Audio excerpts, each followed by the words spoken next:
We're talking UFC. There's a lot going on. The whole crew's in the house. Let's do it. Start.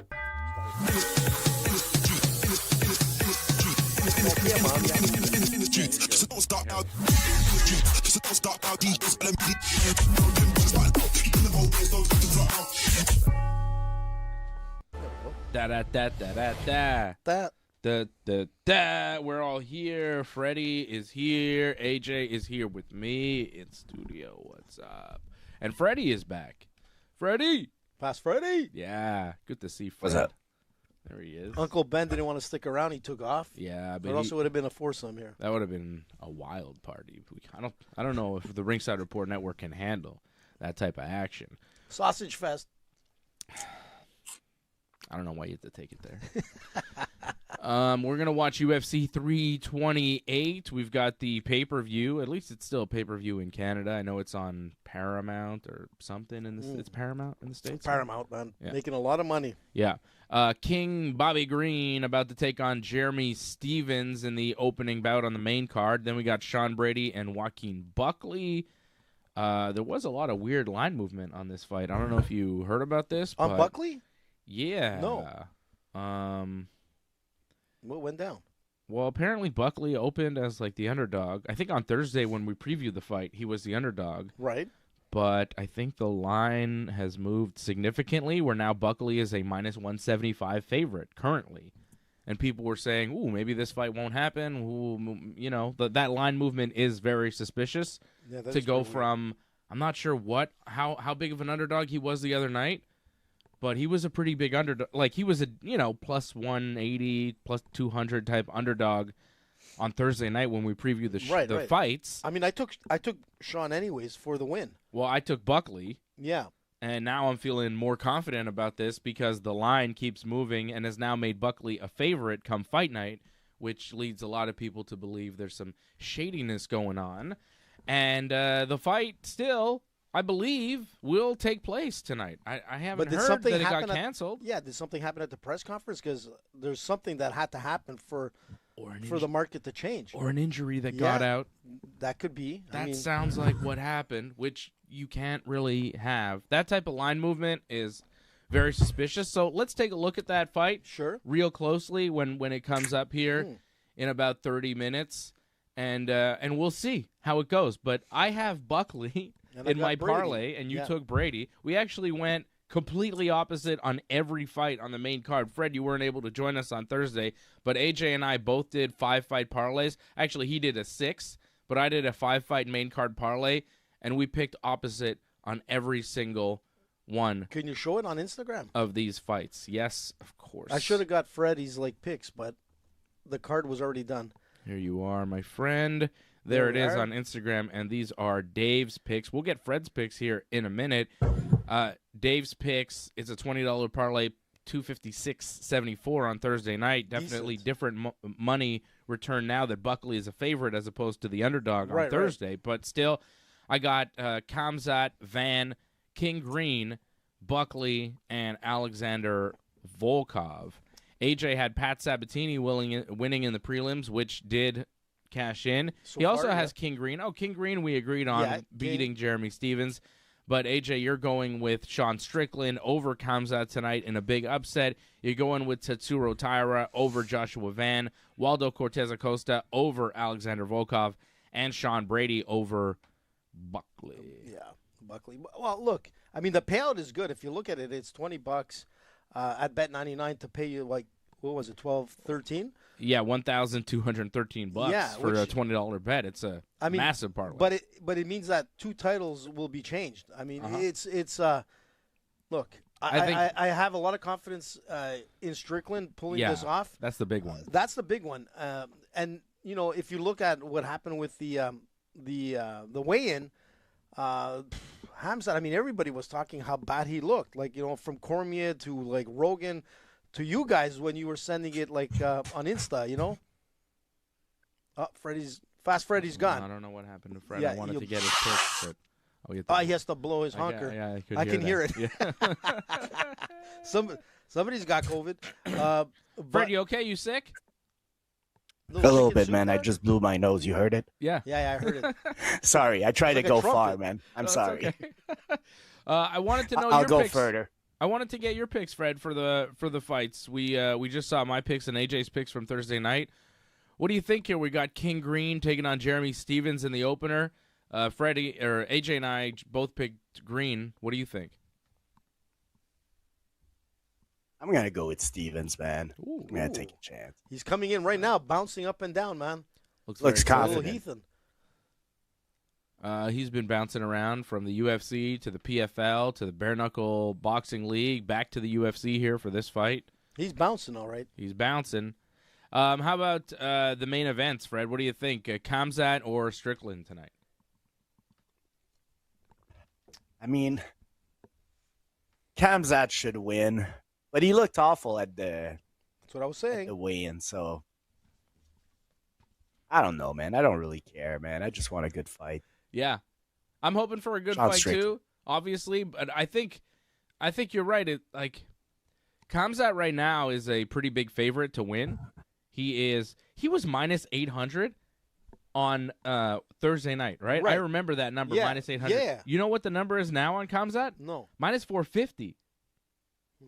He dropped significantly. Well, it's got to be with the weigh-in, for sure. Strickland was like a plus 500 favorite, and now he's plus 350. The line has moved in Strickland's favor in the past couple of days. I guess the weigh-in did affect some people. Listen, that whole the whole thing, the whole press conference, and that cheap shot by Khamzat trying to break that guy's leg. You know what I'm saying? Yeah. It's his bad leg from his motorcycle accident. It was just a cheap shot. I'll tell you, though, I did not like the number, minus 800 on Khamzat Chimaev, but right now, come fight night, minus 450, that sounds about right. I would put money on that. I'm hearing myself. Yeah. Is it me? Yeah, that's you. That's on on your Damn. phone. What are you doing? Yeah, I think the fight could go either way. I think Strickland definitely has a chance if he can defend that wrestling of Khamzat. If he can keep Khamzat off of him, I think he could do some real damage. And Strickland's got a good game to keep you off of him. He's got that teep kick. He's rangy. He's got a good jab. Strickland could definitely win this fight. He could catch Khamzat with a few punches too many, and Khamzat just goes down. I could see him taking Khamzat into deep waters. I think that the cardio will be on Strickland's side. I think a lot of factors in this fight go to Sean Strickland. I just think that Khamzat, in his hands, once he gets his hands around you, once he grabs a hold of you, it's different. And when he takes, No, you're right. He's going to take you down, and he's going to hold you, and there's not much you can do when Khamzat takes you down. But I think that's going to be the X factor in this fight, is just the wrestling, the grip strength, all that comes with Khamzat Chimaev. And minus 450 is a more appetizing number for me. I would bet minus 450. I wasn't ready to bet minus 800. I thought, I think he'll win, but, the payout is nothing on that. Minus 450 is, kind of decent number you're getting on Khamzat Chimaev right now. Well, we can't forget what we said on Thursday. I mean, Strickland has the highest takedown defense in middleweight history. So we're talking with a guy who is at the top of the game. So But who's the best wrestler he ever fought? Hernandez, Okay. the American Khamzat. So that's what they say. That's what they call him in a sense. I think know. American Khamzat is closer to a Bo Nickel type of thing. Yeah. To some, they to Who most, calls they him think that? Hernandez is, Seriously, who's the best wrestler he ever faced? Jack Hermanson? but- No, Hernandez probably. Hernandez? Yeah. That Brendan Allen maybe? He hasn't faced a wrestler like Khamzat. You could say he's got this great takedown defense, but the wrestling of Khamzat is on another level. No, absolutely. But we'll see tonight. If he can't touch him, and keep in mind, Strickland's boxing skills, his defense, his everything that he has, that Philly shell that he does, he's looking to scrap it out, and that's what he wants. He wants a dirty fight. Sometimes Strickland fights, and you're like, man, you expected more from him. There's not enough fireworks. But I think tonight there's gonna be fireworks, and I really think that it's really personal.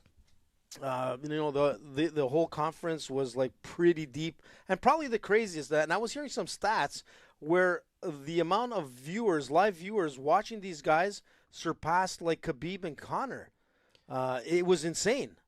Here we have our tail of the tape for the fight about to take place. Guys in the octagon right now, King Green and Jeremy Stevens about to fight in the opener. I know it says light heavyweight title. That's a misprint. It should be a lightweight fight. It's a 155-pound fight. This is not a fight for the 205-pound belt. Bit of a misprint on our part. Sorry about that. How old is Stevens now, right? Stevens is not a young man. Jeremy Stevens right now, well, for a fighter anyways, he's younger than me. He's 39. Yeah. He's younger than all of us, AJ. Isn't that sad when That an is old pretty UFC sad. fighter is younger than the whole crew now? They used to be older than me, AJ. These old UFC fighters, they used to be older than me. Now they're younger than me. Sad, man. Imagine. Remember when I was young? Remember that? I remember that. It's crazy. No white hair, no nothing. Yeah, I know. Now look at me. Terrible. Terrible. What a mess. What a mess. Think about Joshua Van. He's like, what, 22 years old? Something like 21? that. He's a young 22? boy. AJ can't relate, man. He was older than Elio Gracie when Elio in his prime. Yeah, Good old Helio, man. AJ's defying modern medicine right now. Wow. Joshua Van's 24 years old. Is 20? Okay, I thought he was just 22. 24. Like, regardless, he's 24 years old, man.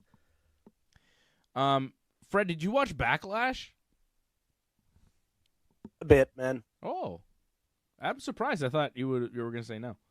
AJ, did you watch Backlash? No, I didn't have a chance, man. Backlash.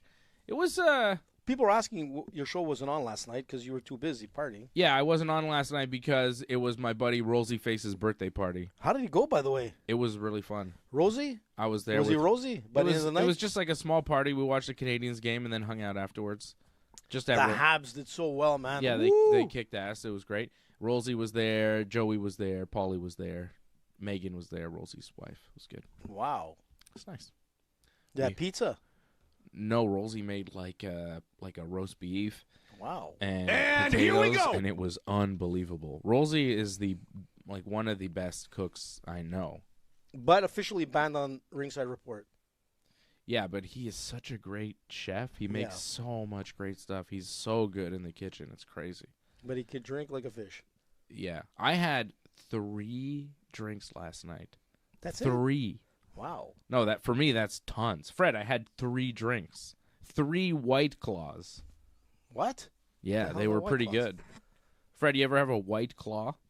Claw or claws? Like Santa White Claus? Claw. It's like Like a claw. it's like a seltzer. It's like it basically tasted like a Perrier, but I got like a black cherry, so it had a Ooh. little bit of a cherry flavor. It was pretty nice. And what was in there? Vodka? Yeah, I think so. Jeez. Yeah, it went down pretty easy. Fancy schmancy, you guys. I man. had like 3 of them. No Budweiser? I don't think White No Claws. Molson I don't think Export? White Claws are fancy. Sounds pretty fancy. I don't think they are, but I liked it. They were drinking other Ooh, things. Stevens is throwing some bombs, man. Just sailed over like Green's head. But Green is like keeping his hands like right down, man. There's no defense. There's going to be some time between fights. We're going to get to Backlash here soon. We're just going to focus on the fight right now. Do you like what Bobby's doing there? Good old King? King Green? Not bad, but Steven's clinching him up. He caught a kick there, now clinching him up against the fence. But- Bobby's got to be careful. Oh, that was big a elbow. nice shot from Jeremy Stevens. Bobby's not happy. Good old Bobby. He's egging him on. I think you should call him King. That is what he changed his Sorry. name to legally. Let's call him King. Let's Good call him old by King. his legal name. He wants to be called King. We should call him King. Like, what's his name? It's a fun name. King Charles? I didn't know you could change your name to King. That was a nice kick to the body from the King. The King is like being very, very like cocky here with those hands like down to his like knees, literally. Yeah, But he's eating some jabs, man. He's eating punches, but he's firing Yeah, back. he's He's willing like- to eat he's and countering. throw back. Yeah. Oof. Oh, Oh! some good shots from King Green. The little Heathen is about to go down as the popper. Some really nice. Oh, he got it in the nuts. Oh. Woo! The little King got hurt. And there's a kick to the balls Wow. from King Green to Jeremy Stevens. What do you mean the little King got hurt? That was Jeremy Stevens. That's what well, he's the big king? the little heathen. The little king of the little heathen. What? Look at this. Bam! Kab- Ooh, that was right on the mark, man. Kablow. Damn. The jester. Pow. Yeah. King Green looking pretty good so far. He can sing soprano now. Some nice boxing. Well, so far Bobby was like King Bobby. Excuse me. Don't want to insult him. Good old King Bobby. King Bobby. He was doing pretty well there, man. He was putting on the heat. Mm-hmm. Oof. Yeah. Kicked him, just kind of grazed Right in the those, cup there right with on the those golf heel. balls. Yeah. Ooh, little Heathen. Green- He's jumping up and down again now. Yeah, Steven's looking like he's going to be able to get back in the fight. He's just taking a little time. He's got over a minute now. He's got 5 minutes to recover. Okay, the ref's telling him, listen, King. He's telling King Green, Take hey, it easy, bud. stay in your corner and please don't kick him in the balls again. We don't like that in fighting. No. We'll have to take away a point next time. Let's go, All right. Bobby. They are resuming. There we go. I'm sorry. Here we go. Man, he's got that. Look at his hands, like completely down. Yeah, he's fighting with his Like- hands all like the way all the way down to his knees. He always legs. does that. I hate it. Yeah. But some guys like to throw that way, you know? They feel comfortable. Yeah, and- Oof. I mean, it's not like boxing where if you keep your hands up the whole time, you're going to be able to block all the shots because the gloves are so small. Like, oh, Green ducks a punch and scores a takedown on Stevens, and now firing big right hands and lefts now from inside Stevens' guard. He's throwing them. Yeah, he's throwing them with aggression, and now passes the guard. I mean, this could be bad for Stevens. yeah, the way he's caught into the octagon there, it's not good. Oh, and the he's just elbows. laying it on him. Yeah, this might come to a stoppage. If it continues a little bit more, there's a minute 47 to go. Lots of time. He's landing a bunch of shots, but they're not all clean. Like, yeah, but once he lets go here, right here, Dave, yeah, he definitely has Stevens pinned now against the fence and on the mat yeah, in a top half guard position. just folded him again. Just holding him. and Oh, he's throwing trying to go for the punches. Kimura. Little Stevens going Stevens going for the Kimura, and why not? for it. He's trying to. Why not? If you can't get it, at least use it to sweep from half guard. You I know a guy who does that a lot. Oh!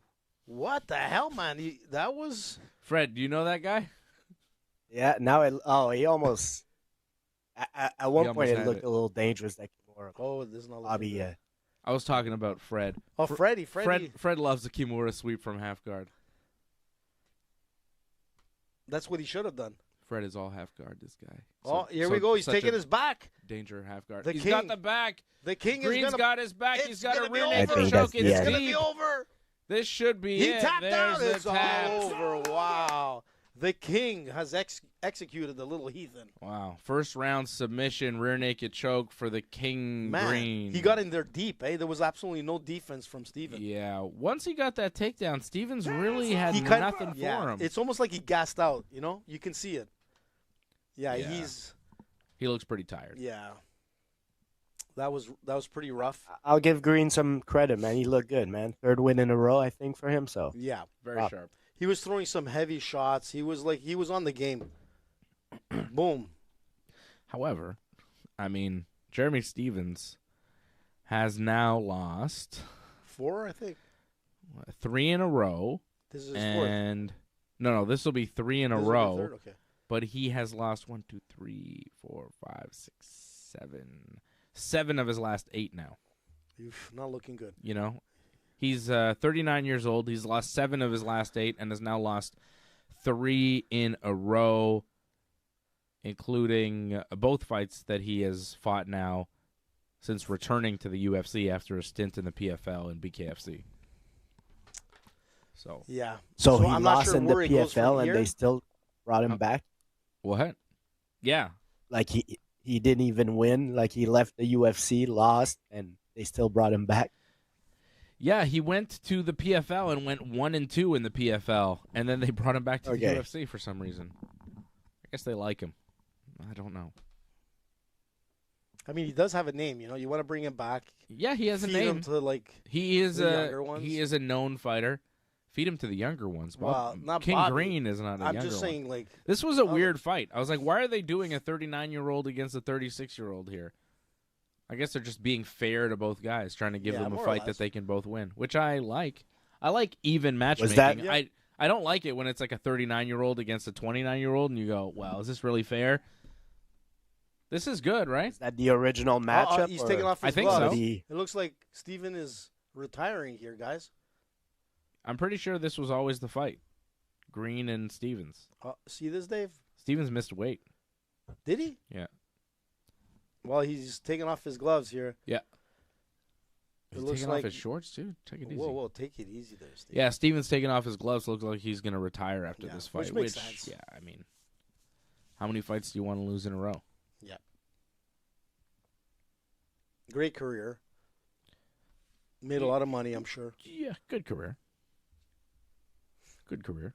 You sure he made that much money? Yeah, I don't know I'm if he pretty made that sure. much money. I'm sure he's like, I don't know. If you're 39 and you've lost 6 of your last 7, still got paid for them. But you're losing a lot of fights. You're 39. Are you rich or are you fighting for I'm the sure. money? What the hell did he do there? He just spit out like, what the hell was that? Jeremy Stevens' biggest win. He knocked out Rafael Dos Anjos in 2008. It's pretty big. He beat Sam Stout in 2010. Wow, Sam. From Ontario. He beat Marcus Davis by knockout in 2011, the Irish hand grenade. He beat Henan Barao in 2016, former UFC champ. Beat Gilbert Melendez in 2017, former Strikeforce champ. Yeah, those are some big wins for his career. Those are good wins. I'd be very happy with myself if I could say I beat those guys in fighting. How many fights in total in his career? 29 wins. Well, now 30 wins. No, sorry. 29 wins, 23 losses, 1 no contest. It's a long career, man. It's a ton of fights. Yeah. And that doesn't even include the bare knuckle fights. He had 4 fights in BKFC. He went did pretty 3-1. Yeah, he was doing He well. beat Eddie Alvarez in a big fight in BKFC. Yeah, I saw and that then he one. fought Mike Perry and he lost. Yeah. And that was it for BKFC. That was in October of just last year. Yeah. With Mike Perry. Mm-hmm. I guess he signed the UFC contract off that BKFC run. I'm sure he made money. Yeah, I hope so. So there's King Green with the victory in the first round.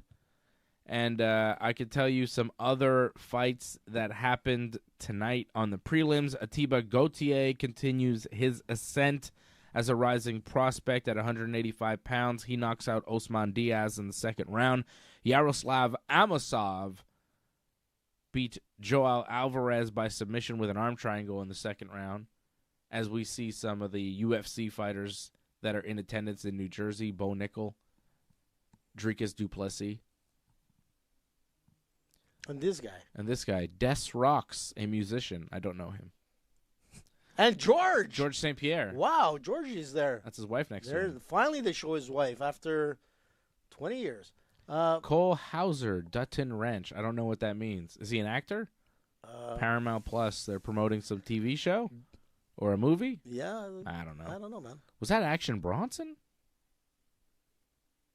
Oh, there he is. He's an executive producer in some sort of Cole show. Hauser. And now he's talking about, okay, who cares? Grant Dawson beat Mateusz Rebecki by submission rear naked choke in the third round. Jim Miller with a win over Jared Gordon with a guillotine choke in the first round. Jim Miller, incredible. Nasty guillotine. With on a that Dave guy. Simon special. Yeah. Jim Miller, 42 years old, hitting guillotines in the UFC. Good for him. Roman Kopylov. That was tight also. Yeah, I didn't see it. I know Jim Miller's got Yeah, it some was real nice. nice guillotine techniques that I try to watch. I'm gonna see that fight later. Roman Kopylov beat Marco Tullio by decision. Pat Sabatini, who was on AJ's parlay, beat William Gomis by decision. Baisangur Sasurkiev beat Jordan Santos with a submission, choked him out in the third round with a rear naked choke. And in the opening fight, it was Jose Ochoa beating Clayton Carpenter by unanimous decision. That's what's happened so far at UFC 328. Sean Brady and Joaquin Buckley in a fight that could be controversial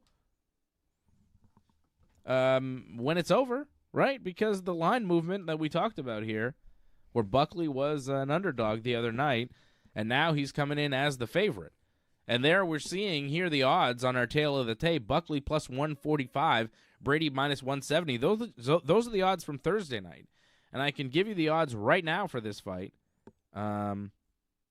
which are Buckley minus 175 and Brady plus 150. Yeah, that's a huge jump, man. That's crazy. So there's got to be something that we didn't see. There's something at the conference that, or like you said, something's up. Something's up. Somebody spilled definitely something. Look, I would be willing to bet the house right now on Joaquin Buckley winning. I think minus 175 right now, given what we know about the line movement, is weird. Is kind of a bargain. Yeah. And if you could go on Joaquin Buckley right now, I would. Like, I would go big time on Joaquin Buckley, because if you could get a sure thing at minus what, like if you think something's up and Sean Brady's coming into this fight hurt and you're certain Joaquin Buckley's going to win, a sure thing at minus 175 is easy money. Yeah, but still, like, there's something that doesn't make sense. I mean, I took Brady for the win. How confident are you feeling now, though? Well, there's something up. It nerves me out. Like I said, somebody might have spilled the beans that, like, Brady might have some injury that, that he's walking into this fight with. Very interesting. Especially as a wrestler, like, injuries happen. Sometimes they train a little bit too hard to, match night. Something could have went wrong, and somebody spilled the beans. I don't know. That's the only thing that makes sense, right? Yeah, well, like,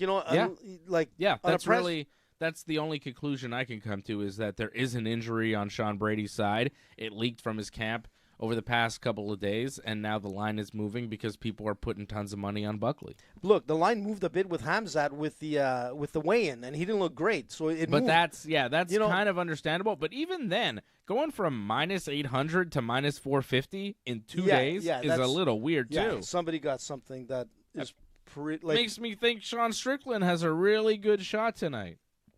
I'm telling you, I picked Strickland, and dude, I'm looking. The at UFC is getting shadier by the day.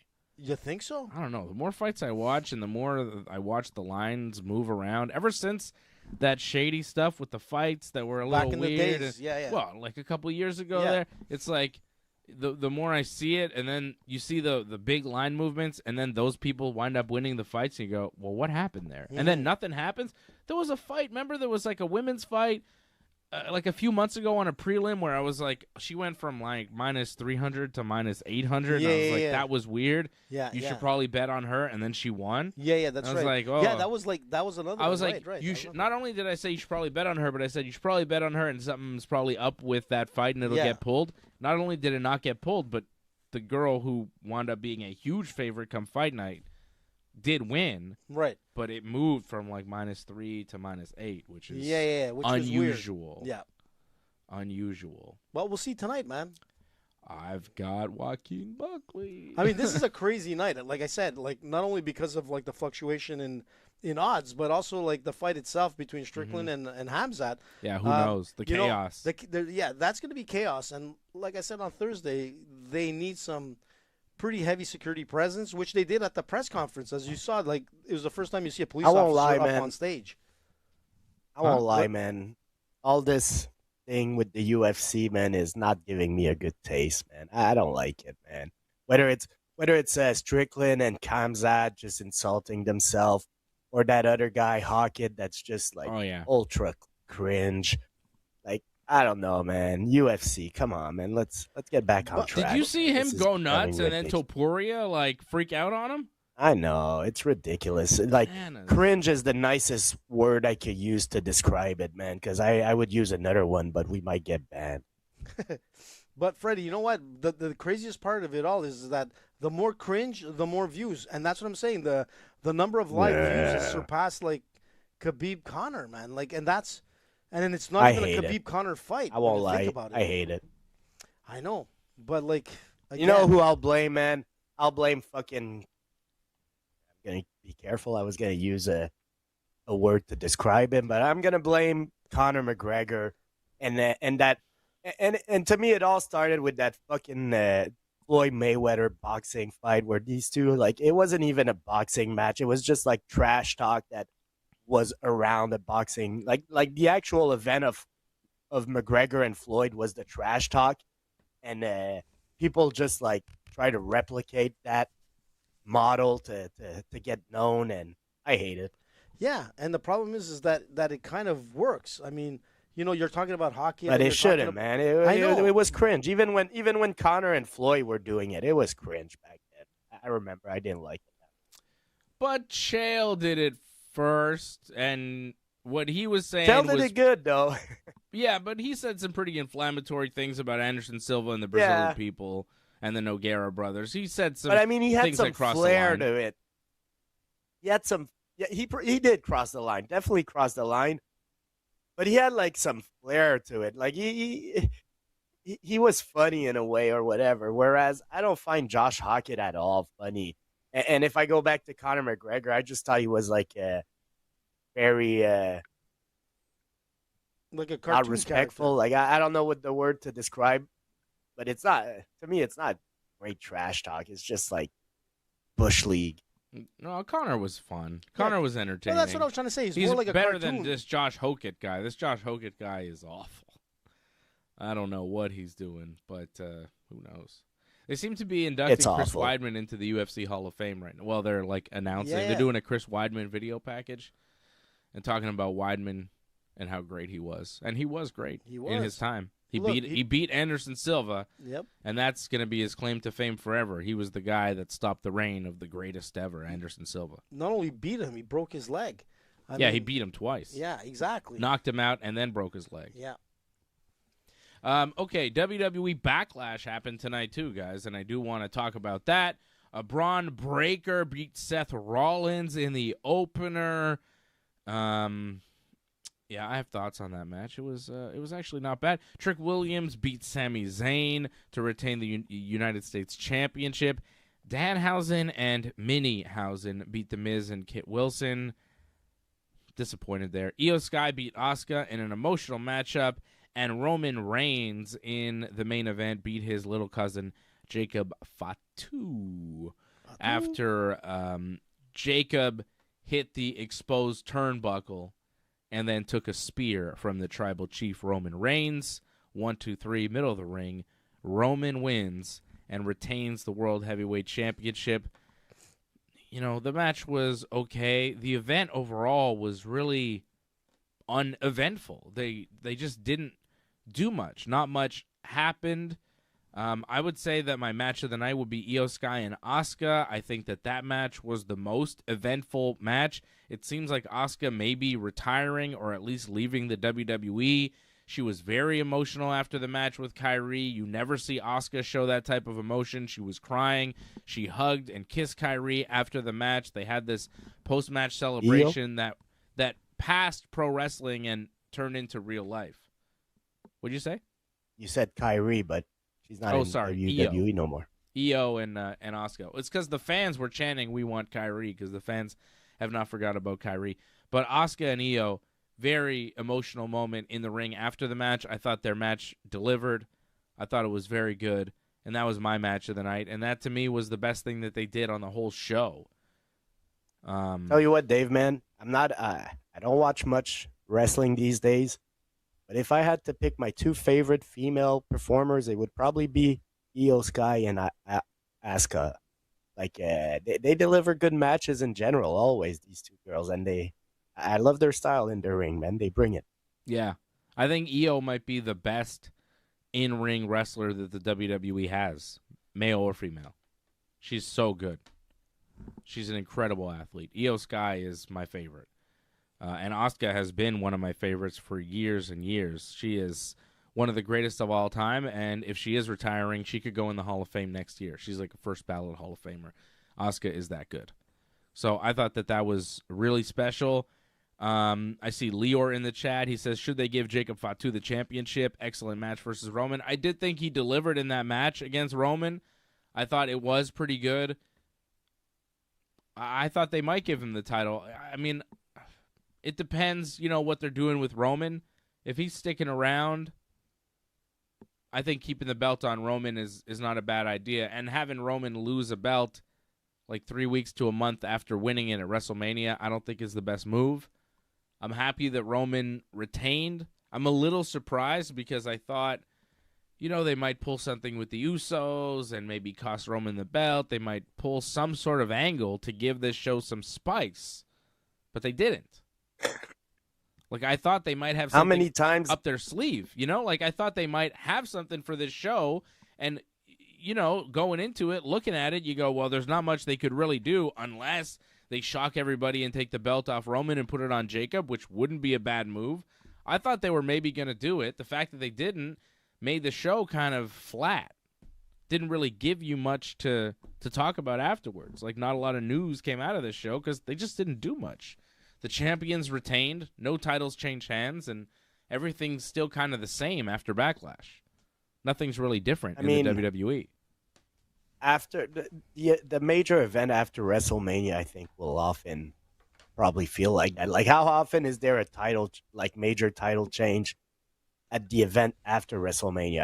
I would bet it's not that often.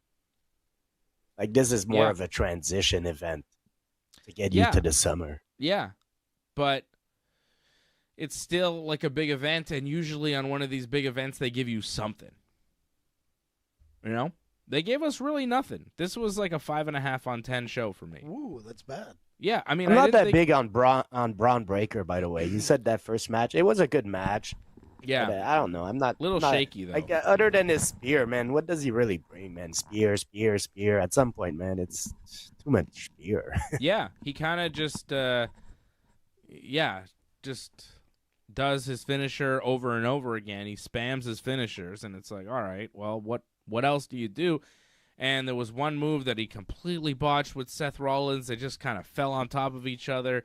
It was very ugly. I thought Jacob Fatu stood up to the pressures of a main event far better than Braun Breaker did, and this is my main criticism of Braun Breaker. I think the presentation's great. He looks great. He speaks well. He is impressive. He is athletic. But when you give him more than 10 minutes in a ring, it gets a little shaky, and he just doesn't have that much material. He doesn't have that many moves. He doesn't have that much to do.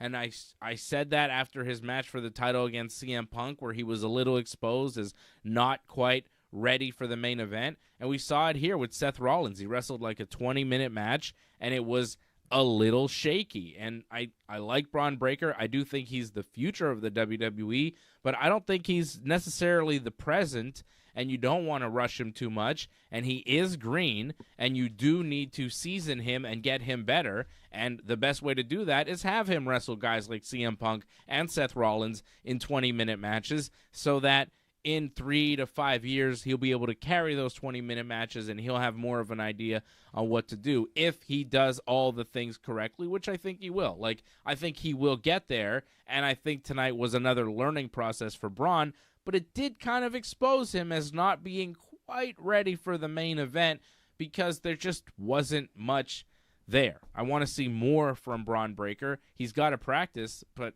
this whole thing of practicing on the main roster on these premium live events is kind of weird. To me, you practice when you're in the minor leagues, not in the major leagues on a big show, but that's just the way the WWE is. His real last name is Steiner? Rex Steiner. That's all their real last name. Like, their real last name isn't Steiner, it's Rex Steiner. Okay, I didn't know that. Like, Rick I'd much rather have him... Steiner's real name is Robert Rex Steiner, and Scott Steiner's real name is Scott Rex Steiner. I was going to say, I would rather have him wrestle under the name Steiner, which is kind of legendary in wrestling. So, like, I don't know. I'm not crazy about Braun. Great athlete. Like, he looks the part. He's athletic, but there's something missing. Yeah, if his real name is Bronson Rex Steiner. If he just went under Braun Steiner instead of Braun Breaker, I think people would like him a bit more. Yeah, it'd be better. Yeah. He beat Seth Rollins tonight. He hit a couple of spears. Seth hit the stomp, and then Heyman went on the apron to distract the referee. Seth went outside the ring for a chair. Logan Paul and Austin Theory came out. They took chair shots from Seth because Seth, of course, had a chair, and he was ready for the guys that showed up when he didn't even know they were going to show up, miraculously. Imagine that. It's almost like it's scripted. And then Seth chased Logan and Theory off, but then came back in the ring after getting distracted by the heels, and he ate a spear. It felt like the end, but it was a 2 count. It was a good near fall there in the match. And then Seth gets to the second rope, jumps off, eats another spear, followed by the bounce off the ropes, boom, another spear, 1, 2, 3, and Braun Breaker gets the win over Seth. It was okay, but... Look, you even have Ryan Katz that says Braun botched a simple pedigree from Seth.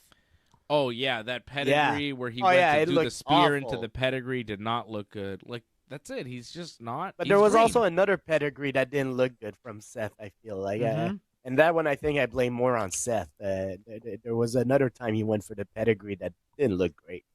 Yeah. I mean, he's been wrestling for just over 5 years. He's 28 years old. He's only been wrestling for 5 years. That's it? Yeah. He got signed to the WWE in 2021. So he's only really been wrestling for real with the WWE in a real way for like 5 years. Nothing.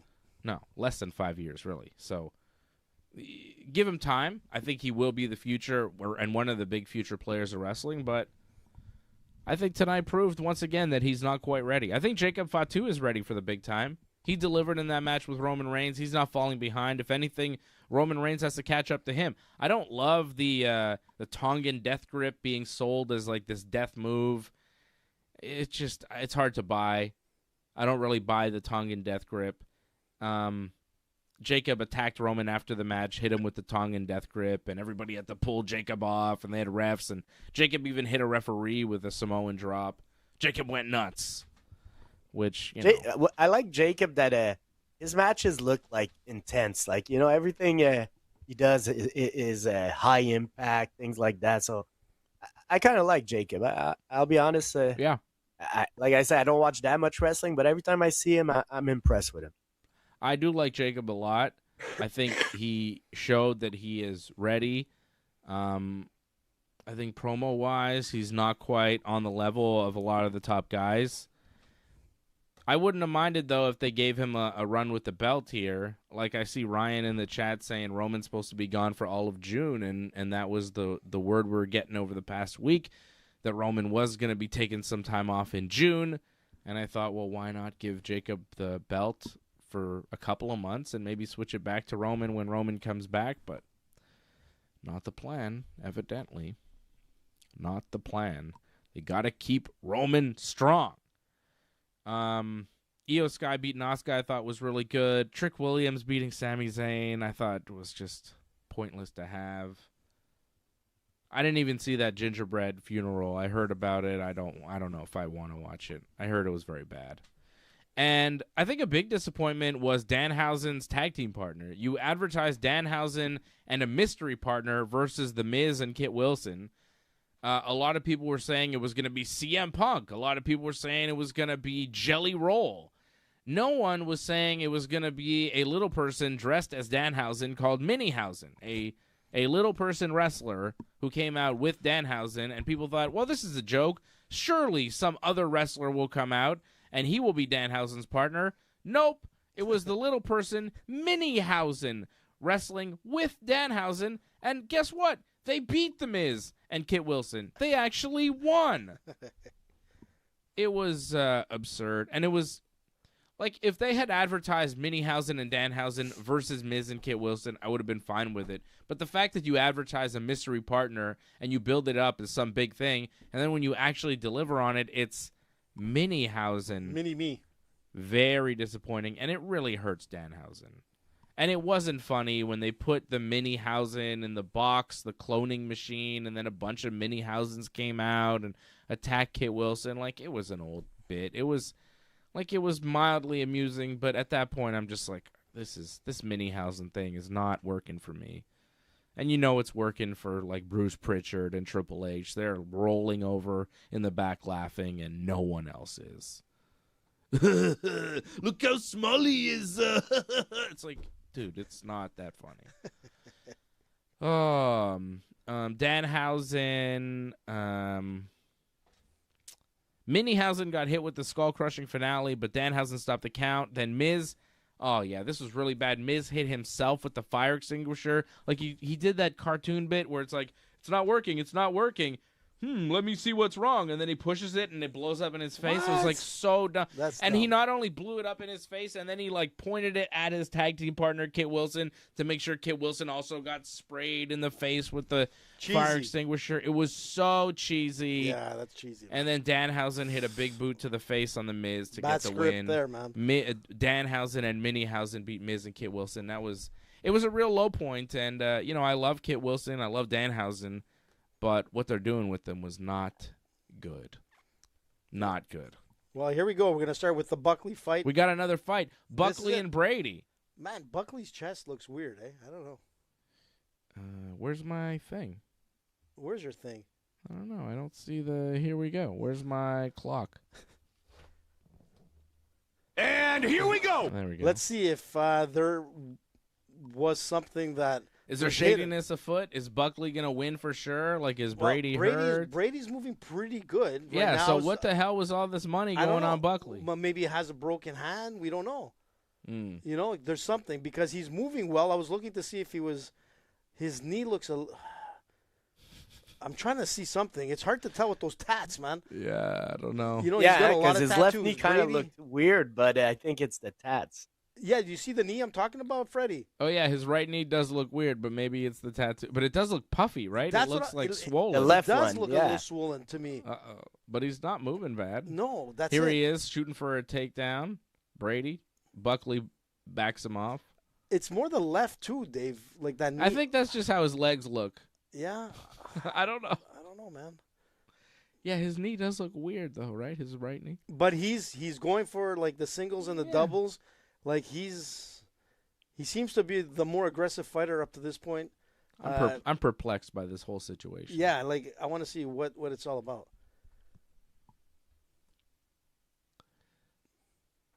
I have not seen Brady. Because you said maybe his hand is hurt. Yeah, I've that's what I'm not thinking. seen him throw a right hand yet. He's only thrown left. Yeah, and he's throwing like so some like heavy bombs. that's something to watch. Maybe something wrong with his right hand. Yeah. Because his left hand, like he hasn't thrown a shot with his right. Yeah, yet, let's see when he does it. Yeah. But I mean, we're not even 2 minutes in the fight, so who knows, man? Whoa, And he's there, got Brady a nice takedown. catches a kick, gets the takedown, lands in top half with Buckley up against the fence. Buckley. Man, oh man. A lot of pressure, man, from Yeah, from Brady with top pressure, holding Buckley down. just smothering him here, man. I mean, if both guys are healthy, I think Brady's the better fighter. Brady's a good wrestler, and I kind of like him in the division. So yeah, he's I very would aggressive. expect him to win. Yeah, he's throwing punches before he goes for those takedowns, which he did effortlessly. But man, Buckley's there he eating is. quite a bit. He's throwing right hands there on Yeah, the I ground, saw that. so his right hand's fine. Yeah, well, So what the hell was why is Buckley, why has he moved from an underdog on Thursday to a favorite on Saturday? This is what I don't understand. Because now Brady's got him fully mounted in a terrible position. This is awful for Buckley. This fight could be stopped. and it probably will be, dude, because right now, man. I mean, the there's- ref is giving a good look here. Buckley He's not is in doing serious much trouble. to get out. No, he's not doing anything to get out. He's in terrible shape right now. Buckley needs to move. He's moving, though. He's trying to move, but Yeah, Brady it's just doing really well at keeping that mount controlled. And he's got a high mount, so he's got full pressure. I mean, he had a chance to get like a half guard, but he didn't even collect a leg or anything. I don't know. I'm not very impressed by. Buckley's eating so many shots, man. Yeah, he's eating a bunch of shots, and he's trying to cover up, but at the same time, he can't stay covered up like that. Oh, he's going to go for the Kimura here? Oh, Brady. That's an interesting move. Switching from full mount to half guard. I thought he was going for the... Like giving up full mount to go to a half guard. He is going for like a Kimura or maybe an Americana. But still. Oh, yeah, he's going to get I mean, it I in. love Kimura from Here half we guard, go. so if he could get that That would be grip nice, to man. the ground and roll on his left shoulder, he has Kimura right there. But he has to get that hand to the ground. Oof. Yeah. He's going for it. Here we go. He could slip it through. There we go. Yeah, he's Here we going go. to try to go North-south. over. Yeah, he's trying to put Buckley's right wrist onto the mat, and he just can't. Buckley's fighting it He's well. going to get it, I think. No, Buckley's spinning away. Yeah. But he still has that Buckley side defended control. that well. Yeah, he did. But Brady is like giving him no chance to like defend. Here we But go. Oh, he tripped him there. Brady is smothering him. Like, he is heavy on him. Complete top control here in the first round for Brady. Domination. Yeah. Good thing I didn't put any money on Buckley. I was to... like, oh, man, this is crazy. What? But still, Dave, I mean, it doesn't make sense at this point. But, look, interesting. It's still, the round's going to finish. Buckley gets up, because I think this has been a demanding round for him. Maybe people just listened to me and just started putting money on Buckley on Thursday, and that's what made the line move. People just started betting Buckley real hard, and he went to the favorite. I don't know about that, man, because I went the other way. I went with Brady, right? Yeah, it was on you. I know. I saw people online who were talking about this fight, saying, "Yo, what happened here? This is a fishy fight. What's going on?" But it doesn't seem so fishy now. It seems fishy that the line moved because Buckley just got beat up in the first round. Listen, there's still a second round to come. You never know. Anything could happen, right? It's very interesting what's going on with all this betting and the gambling aspect of the sport. Listen, it's clearly like an issue, and people are talking about it. And to watch it happen in real time, it's like, what's going on here? Listen, man, you never know if somebody didn't give false information as well to pump the odds. Yeah, like something's weird. Like it felt like a story, but maybe it's a non-story. Maybe it's a game. It's a GameStop, right? You know, GameStop. Like feed the opposite. Feed the opposite, man. You pump never it know. For no reason, but that's weird. Why would you? You don't know, man. Like there has to be something that was pretty valid for them to go that way. A lot of people in the crowd are looking somewhere else. They're looking at some sort of other fight happening. And here we go. Crowd. Yeah, everybody's looking to the left. Look, that's usually because there's a fight happening in the crowd. Well, listen, man, there's a lot of like Khamzat's people. That's what I was about to say, man. A lot of Chechens in the house. But Brady is Kadyrov there? I think I saw him at the weigh-ins, huh? Who? Kadyrov. No way. I think it's just a guy with one of the Kadyrov hats. I don't think he's allowed in America. Okay. That's what I'm thinking, because he would be. Because I was reading that he might be there. Whoa, is he allowed in America? I don't know, man. Damn. Would you want to? Brady just scored another easy takedown and now has side control on top of Buckley in the center of the octagon. With 4 minutes to go, man, lots of time. He's just smothering Buckley, man. Man, Buckley threw a kick. Brady caught it immediately and took him down. Yep. Not a really wise move from Buckley to throw that kick so quickly, because it was a kick that got caught in the first round that led to the takedown. He does it again, gets taken down immediately. You almost like he panicked there to throw that kick. What do we got here? We got a half guard here. Brady's like really putting a lot of chest pressure. Jesus. Superman. Full mount. Yeah, he's got the Superman like pressure right now. Yeah, you're right. He's banned from the U.S. So. Is he banned? You saw it, Freddie? Okay. So it's got to be one of his lookalikes. That's what I thought. You can't let that guy in America. That guy's a war criminal. And other things. The G-Wagon. I'm my G-Wagon! He really wants the Kimura, man, Brady. Sean Strickland's like, evil dictator buys you a G-Wagon. Khamzat's like, you are sad because you are poor. I have G-Wagon. Ha ha ha. And you're like, what? That's not what he's saying. I have many G-Wagon. Ha ha. What you gonna do? It's like, well, he's gonna make fun of you. Oh, Buckley got back to his feet, and now he's throwing bombs. Yeah, he's desperate, man. He's just trying to he wants whatever. to throw big punches. Ooh, but nice he's gonna get knee caught. to the body from Buckley, but it gets caught. Gets caught, man. Gets taken down once again. Those were called panic punches, man. Just throw anything. He was even looking. He was just like throwing bombs, and he got caught. Imagine waking up one morning and be like, you know what I want to do?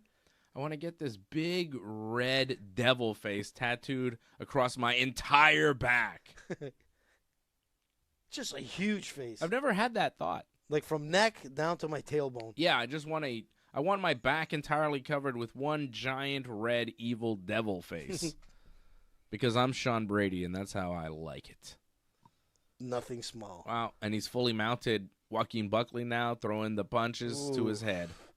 And Buckley's like caught up against the fence here. He's in a very bad way to escape. This could be over. He's pounding the cold out of Buckley. Oh, here we go. War drums. Bam, bam, bam, bam. Hey, Buckley, these punches, they taste bad, but they work. How does it Those feel? are the bam bam. Yeah, what are these punches? Flintstones. What are these? That's what I'm telling you. Bam bam Good from the trouble. Flintstones. Man, Buckley's going to get stopped here. He's doing absolutely nothing, man. Just, wow. You got to try whatever works, brother. Yeah. He's running out of ideas. It's like I'm doing everything to this He's guy. like, I got him fully What mounted. is I'm trying Buckley to punch ranked, him. man? Because, man, after he's this doing nothing. performance, he shouldn't be ranked. Yeah, Buckley's ranked 9th at welterweight. Brady ranked 6th. Oh, he's eating every shot possible, man. Boom, boom, boom. 53 seconds to go. Can they stop it? Buckley's doing a pretty good job of defending. Brady's not landing a ton of clean shots from the mount. Like Not he's doing much damage, but No. he's controlling. Like, yeah, big time. Tons of control points. because yeah, not a lot of Buckley damage. is limiting the damage, but man, there's no attempts of trying to get out of this No, position. there's no defense whatsoever here. Buckley is stopped cold. Come on, Brady, finish this. Yeah, he could finish it at this point. Come on, dude. Don't need Come on. another round of this. Ooh, he's throwing some nice elbows. They're getting in. Like it's a full top mount. So much pressure there. Like no hip. There's like no hip bumps. What happened, bud? Oof. And the round's over. And Buckley's having a hard time getting up to his feet here. What the hell? Ryan McMahon just drove a run in with a single in the top of the 10th, but then Judge got caught in a rundown going from second to third. Yankees up 3-2 in the 10th inning in Milwaukee. That's what I was excited about. Ryan McMahon just drove in the go-ahead run. Now we're going to the bottom of the 10th. We got to shut him down. We got to win this ball game. Let's go, Yankees! Goddamn, I got to do a baseball show. I'm like, really? You got Don't throw Lindor saying, another any effing chance we knee. get Fatu versus What do you say, Roman? Fred? Oh, you guys don't listen to the sound. I'm listening to the coach talking, so the coach Oh, just good. told Buckley to not throw another effing knee. Is Oh. that what he said? Yeah, no more knees, no more kicks. That's a smart move. No, Dave, I was trying to say, Lior said, any chance we get Fatu versus Roman 2 at Clash in Italy on I May think- 31st? I think that's a strong possibility given what Jacob did to Roman after this match. Although post-match beatdowns don't necessarily guarantee a rematch. Just look at Randy and Cody at WrestleMania. Whatever happened there. And here we go. Here we go, round 3, man. All right, I think- Buckley needs a finish. Yeah, It's Buckley needs to down finish. nothing. Brady has won the first two Oh, rounds, yeah, obviously. Yeah, very easily. Yeah. Even possibly a 10-8. In the first round. Maybe even the second. Yeah. Buckley's had zero answer for the takedowns. Hey, he just defended a single leg there, Buckley. There's some. Oh, but- Brady going for another one. Buckley trying to defend real hard, There but we he go. can't, and he gets taken down again. He's so good. Brady's a solid wrestler. Yeah, I, he's I've liked solid. him for a while. Pretty good. Pretty good. Yeah, so I'm going to go 5.5 on 10 for Backlash overall. Really disappointed with the Minihausen as the tag team partner. I was hoping for CM Punkhausen, maybe Jelly Rollhausen, maybe Timbit-hausen. Timbithausen, whatever that means. Sure, that'd be good. Trick Williams, Sami Zayn was not great. Braun Breaker, Seth Rollins was okay. Roman and Jacob was solid. I thought Io and Asuka was the best thing on the show. Match of the night, Io Asuka. And I really don't know where we go from here with Roman and Jacob outside of a rematch. I think, just keep on rolling What's with the that. next premium event? The next premium live event will be there's a Saturday night's main event coming up May 23rd in Indiana, which will be a reasonably big show. We might see Cody versus Gunther there. Cody. But we're also doing Clash in Italy, in Turin, Italy, May 31st, and that'll be the next In big, Turin. big one. Is it a good crowd in Italy? I don't know. We'll see. Torino, Italy, at the Enalpi Arena. Mamma mia. which has a capacity of 16,000. So we'll see what they do in that arena in Turin, Italy, coming up May 31st. That could be where we see Roman and Jacob Fatu in a rematch. Well, I'm happy that. So it's like nothing really got solved tonight. Braun Breaker did beat Seth Rollins, but there was some controversy. There was some interference, so he didn't really beat Seth Rollins. And the match wasn't incredible. Oof. Oh, and John Cena was there to make a big earth-shattering announcement, and the earth-shattering announcement was... You got a haircut. They are announcing some sort of new event called the John Cena Classic that will feature... It's very confusing what the hell this show is. I think it's a one-time show or a once-a-year news show called the John Cena Classic that will feature wrestlers from the WWE and NXT, possibly wrestling each other, WWE versus NXT, or possibly just NXT matches and WWE matches. It wasn't clear from Cena's announcement, and there will also be a new champion crowned. I don't know what the champion will be called, but he said that the fans will be voting on who gets crowned the champion at the end of the night. So what I understood was it is a one-night event where we see a bunch of matches, and Cena even said you don't have to win the championship. The fans vote on whoever they like the most. So you see like 5 matches. You choose one wrestler to vote for, I guess, on the internet, and then that person becomes a champion even if they didn't win a match, even if they're in NXT, even if they're nobody. I think we could really rig this to make it somebody completely absurd and make them a champion. Right. This just seems like a bad idea. I don't know what the hell they're thinking. It's just another bad creative move from the WWE. The John Cena Wrestling Classic. needs more championships, huh? Yeah, right? What? Why? And what is this called? The John Cena Classic Champion? Like, who? Sounds like a golf tournament. It is stupid. That was the big Does sound like a earth-shattering golf announcement from tournament. Cena. It does sound like a golf tournament. The John Cena Invitational. The John Cena Classic. Sean Brady just unloading with punches from the mound, completely dominating just Buckley mauling. here. Yeah, that's it. It's a maul job. Not doing All a right, ton man, of come on. damage. He even had a tie lots of wrap at one control. point, and he was throwing elbows. Yeah. Look at this. He's got the tie wrap again? No. Oh, Jesus. Buckley, God, man. Buckley, 19 strikes. Yeah, the he whole did fight. absolutely nothing.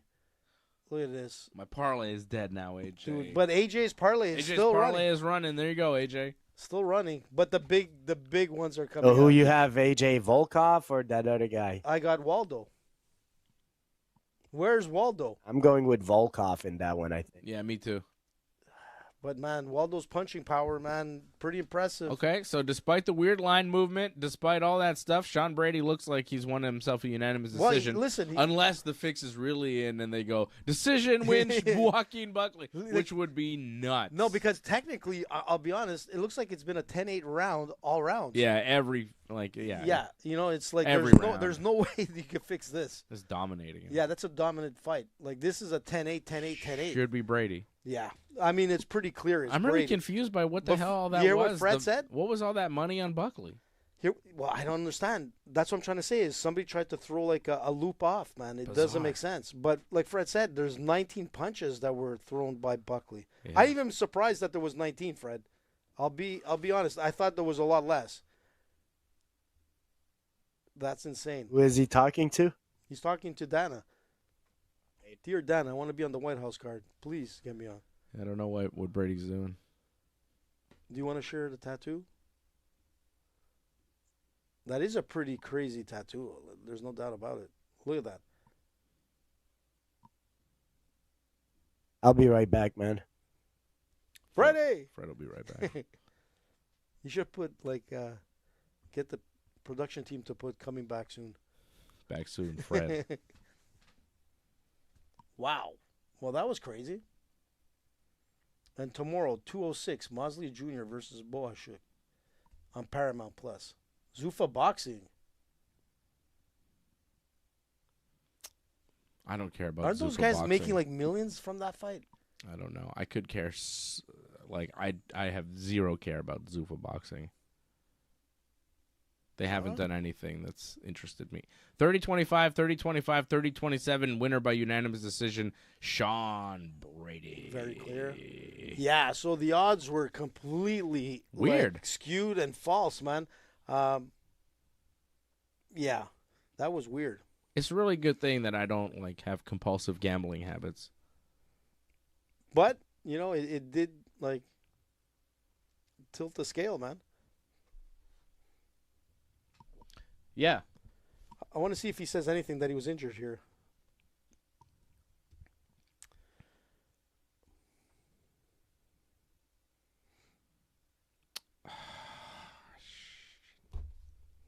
Yeah, for sure he wanted to finish. What happened, Dave? The Yankees blew it? They just, the Brewers just tied the game.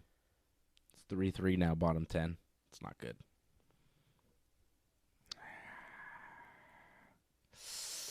Come on, Yankees. What are we doing?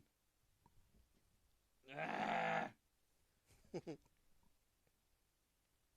telling you. Oh, he's getting upset, Brady. Everybody telling him not to take this fight. Oh, yeah. That he was going to get knocked out. Boom. Cruz is coming out. Who's coming in? Tim Hill? What are we doing? Oh, my God. This is not good. We're going to lose. What happened? We're going to lose. We lost yesterday. We're going to lose today. Lose 2 in a row. This sucks. I don't want to lose 2 in a row. The Brewers, that means we lose the series. Stay positive, dude. Nah, man. Shit's Stay not looking positive. good. Be like Sean Brady, man. Screw the odds. I got runners on first and second with 1 out. It's not good. No, it's not good. 1 out, it's not enough outs. Runners on first and second with 2 outs. Oh, there's Jersey Shore, man. I'll be more confident. Yeah, I did see some Mike of the Mickey Jersey is Shore. there. Mickey Musamichi is at the UFC's. Jiu-Jitsu Good world Mickey. champion. I met him when he was like 13 years old. And his sister was like the big star.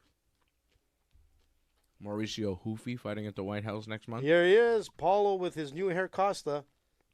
Paulo Costa in attendance at the And UFC here tonight. we go, man. Diego Lopes. Diego Lopes also there. Here we are, Chucky Olives.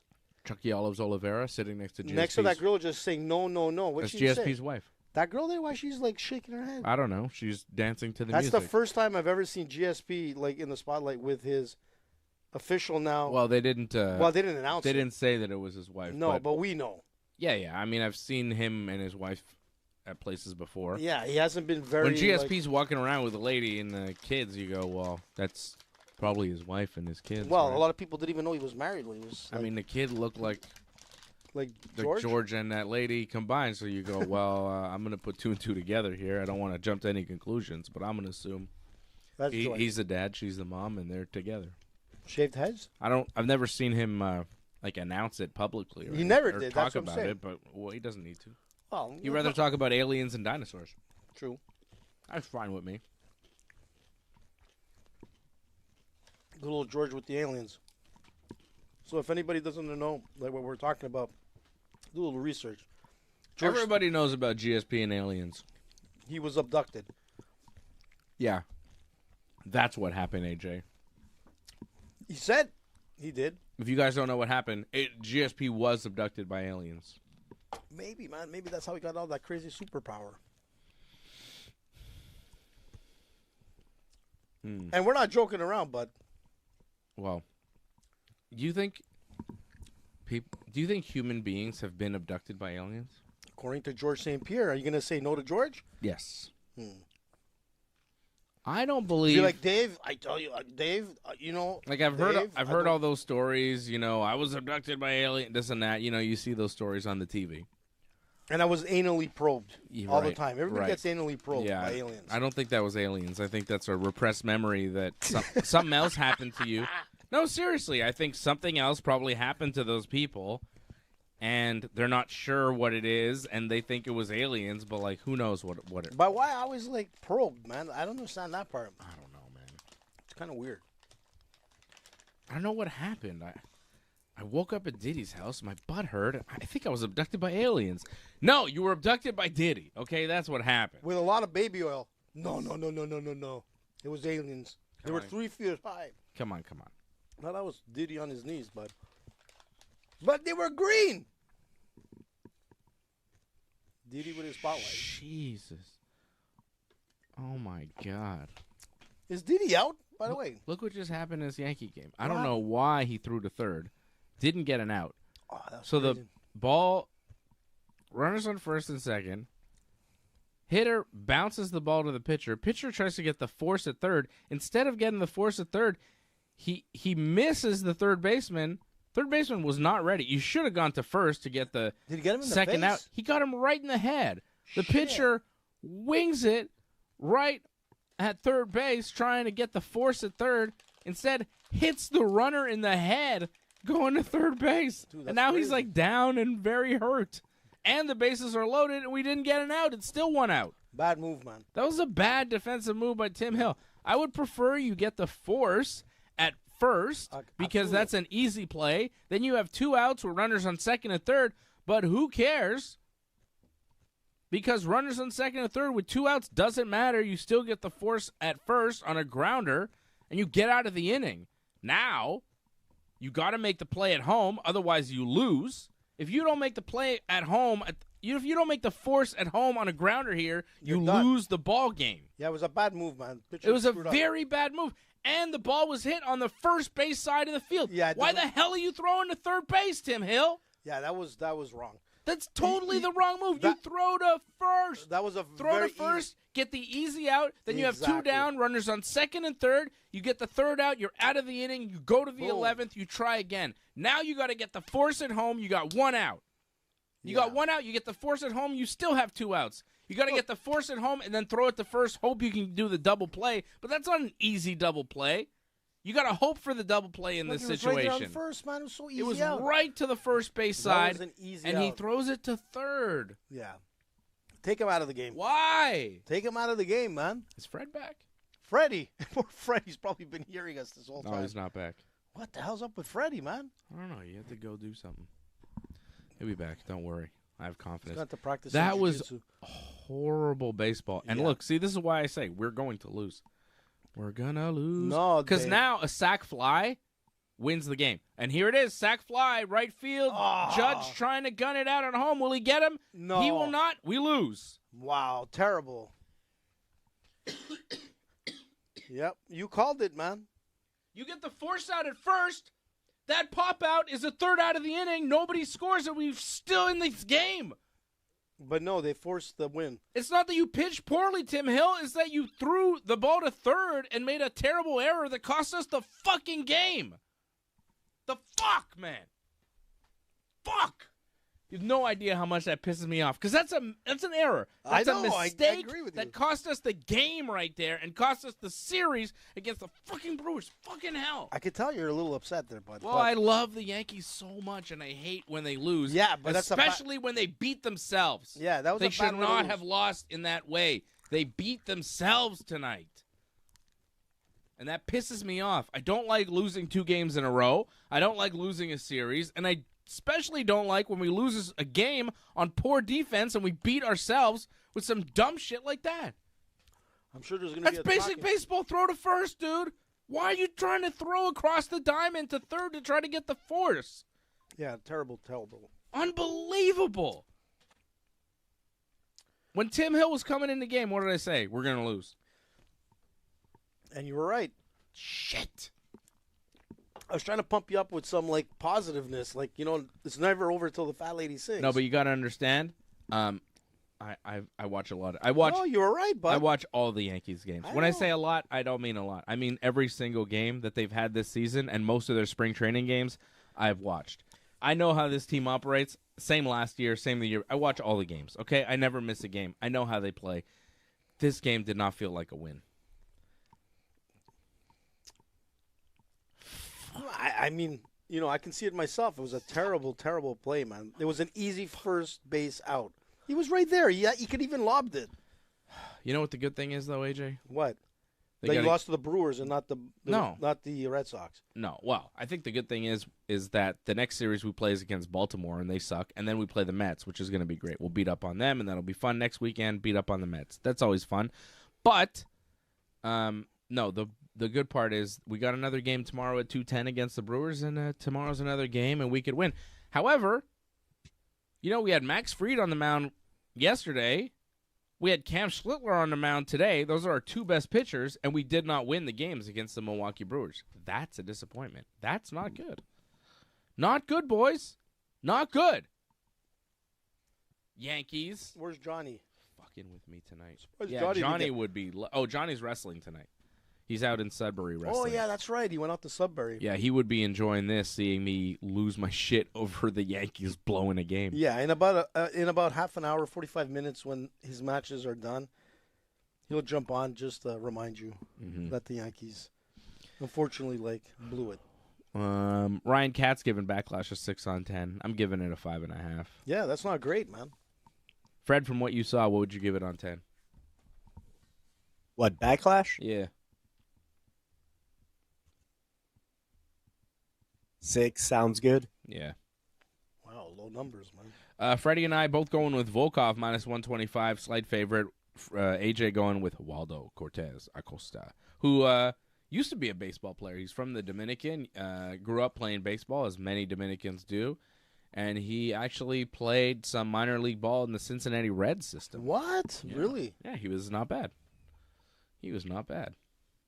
Former baseball player Waldo. I saw the Cortes clips in Acosta. the embedded. He looks like he can throw hard. Yeah. Yeah, I saw him at the batting cage. It was cool. But also he was throwing at some point. Yeah. They're Shogun. I Seemed like he was grappled throwing with hard. him. Well, he was more of a seminar, but he's a amazing. big guy. No, Shogun. And if he was a pitcher, all right, take it easy. Man, I'm pointing out Shogun, man. He's a legend. Shogun Hua? Shogun. The Shogun? Not Shogun Rua. A different Shogun. Yeah. I don't know the other Shogun. Well, very well known. I don't know who you're talking about. From Brazil. Waldo, big Waldo. Is he going to be able to land the big bomb on Volkov? I hope so. Let's get this night going. What are we doing here? Like an early night? What time is it? Let's keep it moving. Here we go. The pacing for this UFC card isn't great. A lot of breaks. There is. But they've been pretty exciting. It's been it's been not bad.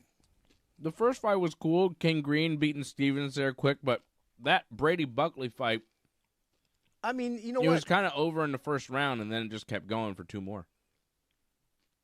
Yeah, but he proved like the odds were off. It was like Brady mounting Buckley, struggling to land anything of significance. Buckley struggling to move for 3 rounds. Here's Volkov from Russia, from Mother Russia, 6'7", with a huge tattoo on the back as well. Nothing in the front. See, Volkov is what you think of when you think of like a Russian dude. Yeah, you know? like what was his name in Rocky? Ivan Drago. Drago. Yeah, Volkov is like the typical, like what I think a lot of people think of when they think of a Russian MMA fighter. But because I watch so much UFC, and you do too, right? Like, now when I think of a Russian MMA fighter, I no longer think of a Volkov, Fedor type. I think of the Khabib, Khamzat, Islam. Like, those guys. The Dagestanians. Man. Like, Sure. shaved head, beard. Not like Volkov. Volkov's got no beard. You know what I mean? Like, it's true. Good Volkov point. is kind of like an old-timey Russian, what you think of, like, as Russian. The 80s. But the new style Russians like have beards but that's different kind of. That's Dagestan Russian. That's Chechnya Russian. It's different. Much more. Scarier. It's different than like Moscow Russian. Yeah, much scarier. Where's Volkov from? He's not from like. He's Moscow, I think. Is he? Yeah, he's from Moscow. Like he's like a Moscow Russian. It's different. Big. But now the UFC, it's like so populated with like Dagestan Russians that when you think of Russians now, you kind of think of those Dagestan dudes who look different than Volkov. They got a different, not as big, but different culture, different. I mean, they all have the big beards. They all have the same haircut and the same beard. Yeah, pretty much. But very, very dangerous. Yeah, they're all good at wrestling. Yeah, Volkov more of a striker. Well, with a 6'7" frame, you would expect, you know, but Waldo's not that small either. 6'4".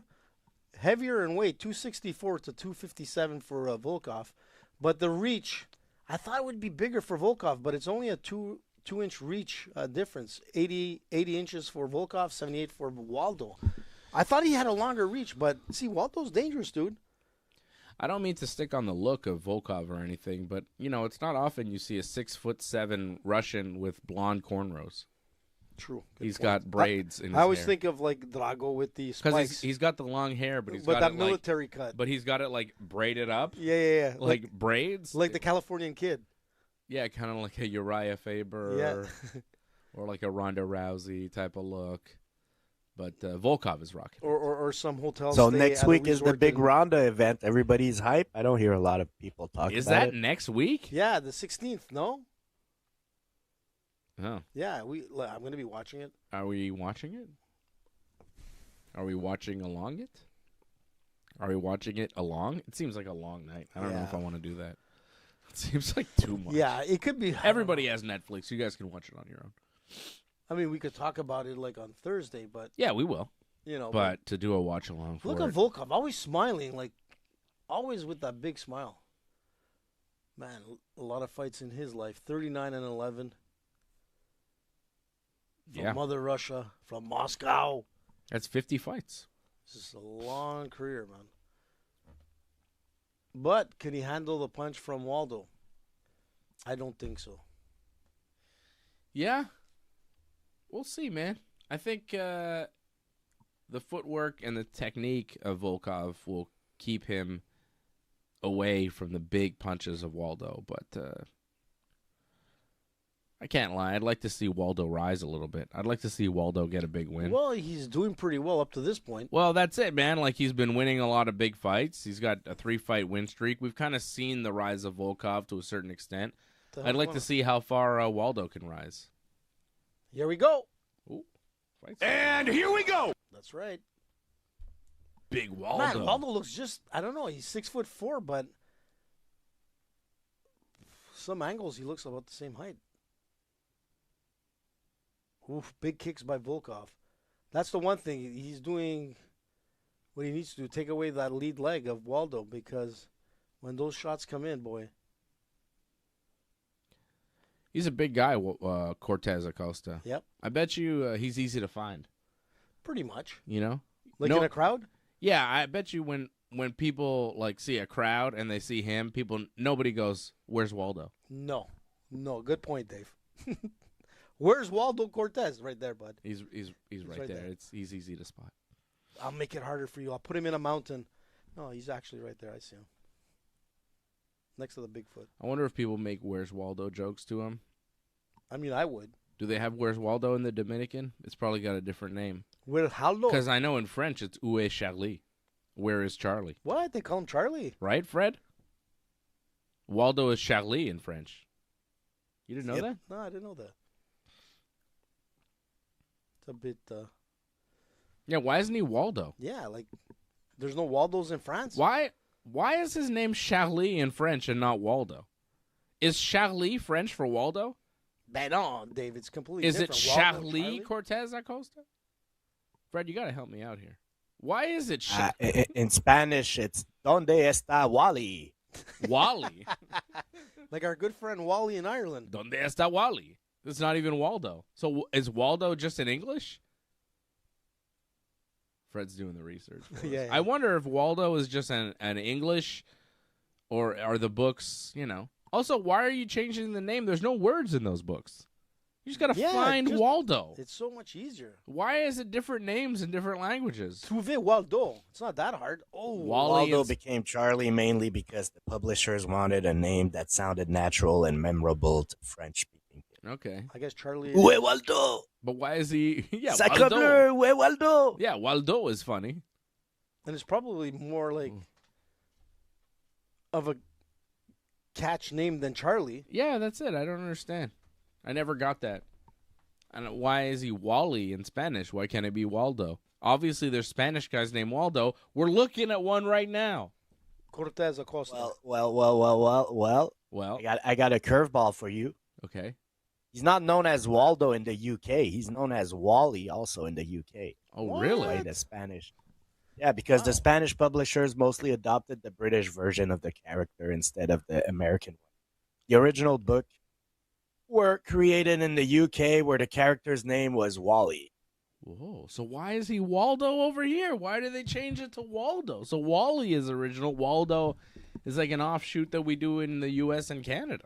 But I kind of prefer Waldo over I Wally. do like Waldo. It's because it's what we know. The US publishers later changed the name to Waldo because they thought Wally sounded too informal or old-fashioned for American kids in the late 1980s.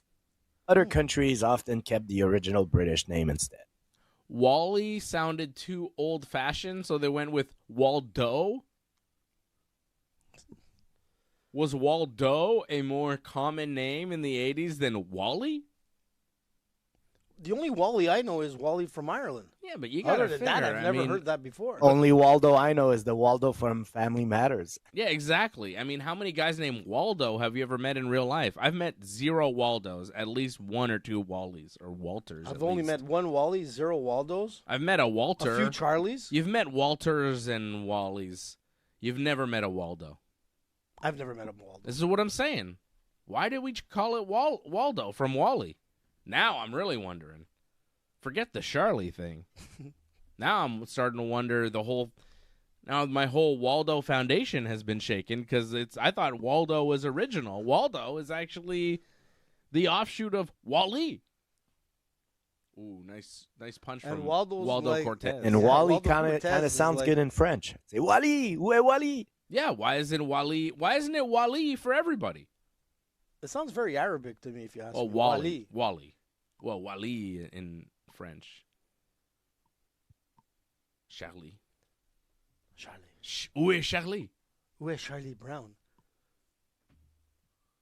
Well, Waldo right now is like taking it to Volkov at times. Yeah, that round, Volkov landed a couple shots. Yeah. Waldo landed a couple shots. Nothing of significant. Like, nothing, Well, major. the ones that were thrown that kind of stunned one opponent over the other was Waldo. Yeah, I think Waldo hitting- landed the better shots. Yeah. I think Waldo won the round. But Yeah, not by a ton. No, it's a slight, edge, but the shots were more significant. Fred, you agree? I wonder what the Quebec version would be Sorry, I didn't listen. if they had to find a Waldo. You think Waldo won that round? Yeah. Just based on all the Probably. Waldo It was talk. a good round. He wins based on the Yeah. Waldo talk, I think. Well, based on the Volkov name. looks a little bit. Yeah, magané. Volkov's nose is a little busted. That's what they say in Quebec, magané, Yeah. So that's what I'm saying. What would it be in Quebec? Because you're not going to go with Waldo. You're not going to go with Charlie. No, it's Charlie in Quebec. Is it in And Quebec? probably France too, but it's Charlie in Quebec. Où est Charlie? I remember those books in elementary school, seeing Où est Charlie being like... Où est Jean-Pierre? I remember reading Où est Charlie and thinking, who is And here we Charlie? go. You see, when I look at those books with my kids, I always call him Charlie. I give him a little English name to it. Okay. Where is Où est Charlie? But then why don't you just go all the way to Waldo? Why don't you just switch them? I don't know. I like Charlie. In Young Guns, man, there was the movie Young Guns. There was Oh, that was a good character movie, that man. his name was Charlie. Okay. Great character. Yeah, that was a good movie. Very good movie. Great movie. Volkov shot for a takedown, defended easily by Yeah. Waldo. Like, no effort. Yeah. And even his kicks are getting a little bit, like, heavy. Like, he can't really execute them, Volkov. Yeah. Still, Waldo having a little bit of trouble getting on the inside of Volkov, right? Like, Volkov is doing a good job of keeping him at distance, but Waldo's able to kind of slip in once in a while. Yeah, and get that punch. And usually it lands and it's heavy. Yeah, Volkov seems to be landing a few more shots as far as numbers, but Waldo, when he lands the shots, they seem to be heavier. Yeah. But still, a lot of leg kicks here from Volkov. And you see Waldo, he can't quite get past that. Yeah, but it's slowing down. Like, there's still 3 minutes. Like, even that high kick, it's... See, Waldo shoots in, tries to get, but he couldn't quite land on him. Volkov is doing a good job of managing the distance in this round with those leg kicks and the jab. I think it's Rogan I just heard say, like, Volkov is trying to point fight, it seems. Like, he wants to win the rounds by points. He's trying to stay away from getting hit and try to get his hits in. Well, when your opponent has a really good chin and you don't think you can knock him out, and he's got really good power, but you think you can outstrike him, I mean, why wouldn't you try to win on points? That's probably the only way you can win. Mm-hmm. Unless you fight him forever and eventually tire him out, but like that's not how the fight game works. You got to win however you can. If you go into a slugfest with this guy, you're probably going to lose, so why do that? Win on points. Keep your distance. This is kind of the fight I thought Volkov was going to have. Volkov does this a lot to guys because he's so tall. He uses his height and reach really well, throws a lot of kicks. Moves well for a big guy. Like, Yeah. You can see he's an athletic guy. Like, he's not just like a big heavyweight. He's a real athlete. Yeah. Oh, he's telling him to, like, let's stand and bang. Waldo is like, let's stand in the middle and fight. And Volkov is like, no, why would I do that? That's not how I'm going to win this fight. Like, Volkov fought this way a lot when he fought Derek Lewis. Oh, that was a nice little left hook from Volkov. And now he's walking down Acosta. You could see Acosta got hurt by that one. But he still liked them on to He was like, fight. come on. But stick to the game plan, Volkov. Don't get don't go Yuri on us. Don't go into a brawl here with Waldo. Because you never know if he's not faking it either, eh? But, like, I remember Volkov when he fought Derek Lewis. He was winning that fight on points, but then all of a sudden Lewis rushes in and landed a big shot, and it was good night, and Volkov wound up looking up at the lights. But, you know, lessons like that you got to learn in the octagon. And when you're dealing with a guy like Waldo, this is how you got to fight him. He's dangerous. Why do you want to get hit by him? It'll hurt. It'll knock you out. Stay away. Oof. Land your shots.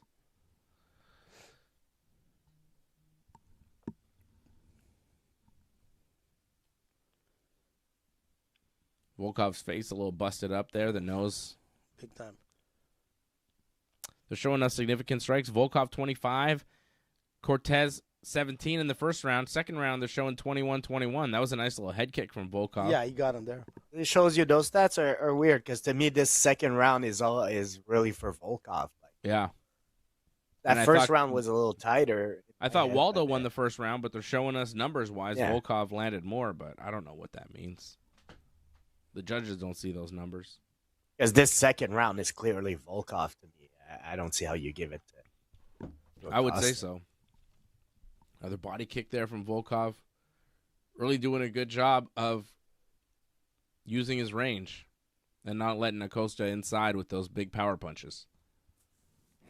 Nice jab. 2 jabs there from Volkov.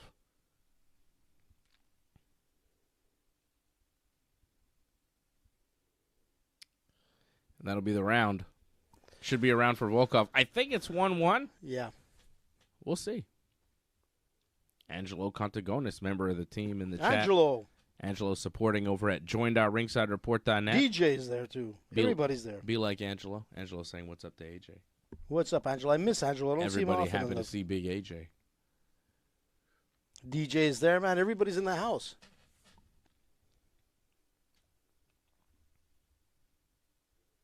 All right, we're going into So the I third just and saw final one of like some of the cards were 30-25 for Brady. That's a pretty dominating score. Yeah, which makes sense. That's 2 10-8 rounds. And that's what I thought. The first and second for sure were 10-8. Yeah.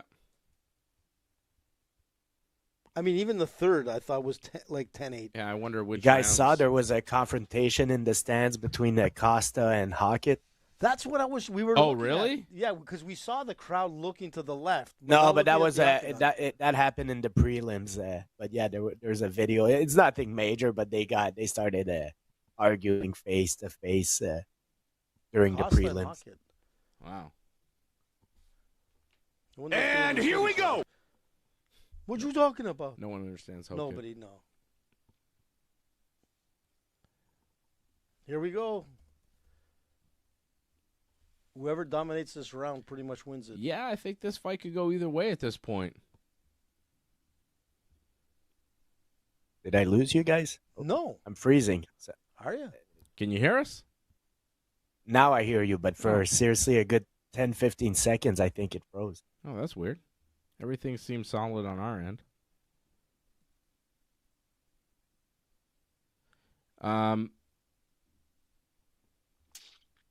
What did I want to tell you?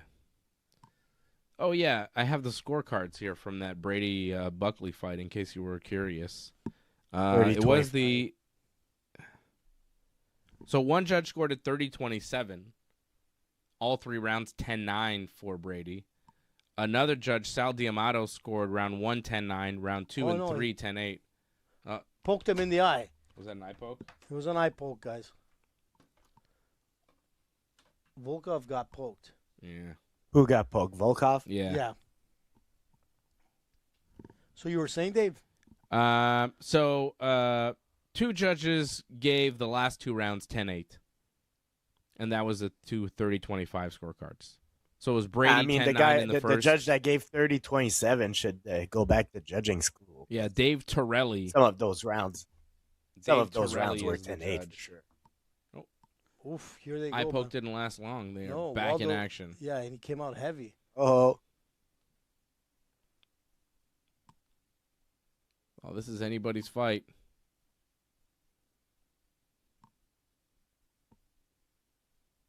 Ooh, Volkov now bleeding from his mouth. What happened? You gotta, He got hit with something. Costa you had gotta. a little flurry of punches. Mm-hmm. Like, yeah, it doesn't show, but the numbers were saying there's only a 2-inch difference in reach, and Costa still managing to cut those distance and get some shots in. Like, Volkov has the outside and the range, but Costa is able to cut those distance and get a couple of punches in. Yeah. Oof. Ooh, that was a nice jab from Costa. See some swelling under Costa's left eye, too, though. Tell you what, this round is looking like a Costa round right now. So Yeah. Oh, if depending he's how landing you big here- punches judge the there. first round, If he gets a bit more aggressive here, he could pull it off. Yeah. He could steal this fight. You stay aggressive, you win this round. I Oh. think you win the fight. A lunging uppercut, man, and they got him.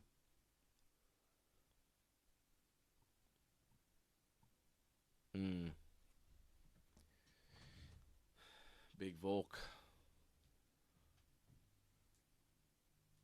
Ooh, what is this? Costa looking for a takedown? Volkov defending pretty well. A takedown is not a bad idea here. You land some control. You get on top of a tired opponent. You start doing some damage. You're on top at the end of the fight. Oh, threw a big knee. But no takedown there. No.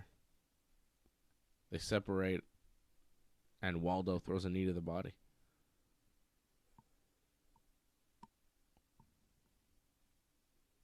They're showing us the strikes and where they landed. Seems like Waldo has landed way more head strikes. Yeah, 29. But Volkov outstriking Costa to the body and legs. A lot of leg kicks, a lot of kicks to the body.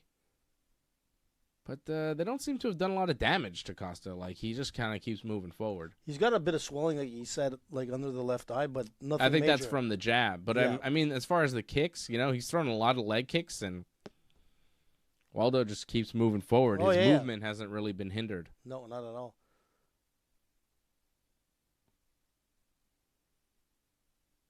Volkov does, like you can see here, he doesn't want to engage. Another But jab from Volkov. oh, Volkov's best weapon has been the jab. yeah, He's used the kicks to kind of keep distance, but not really do damage. Yeah. They're kind of more of a measuring stick for him.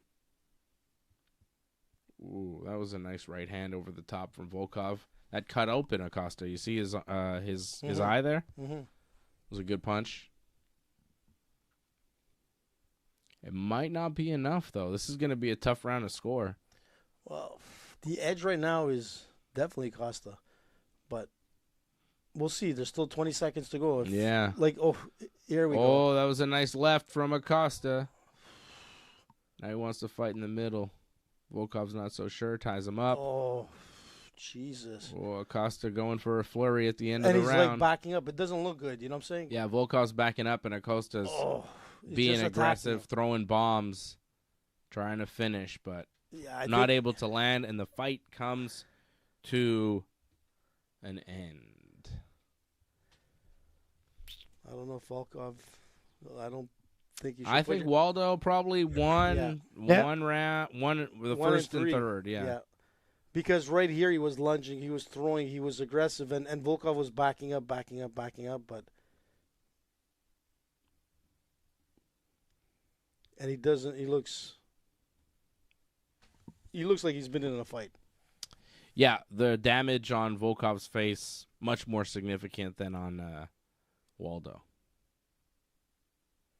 Angelo says he can't. Don't worry, Angelo. If you don't see it live, you watch it another day, man.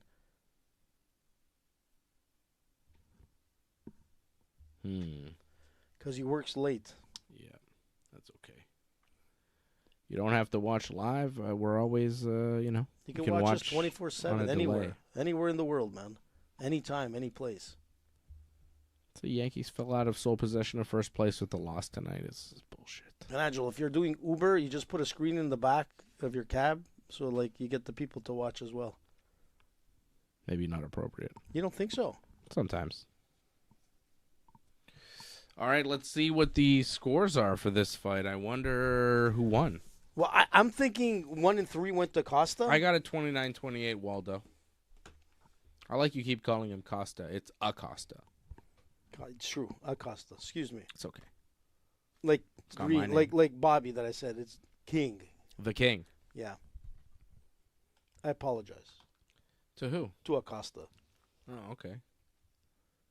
Yeah, he hits hard. You should apologize. I should just say Waldo or Charlie. Charlie. Charlie Acosta. Wally.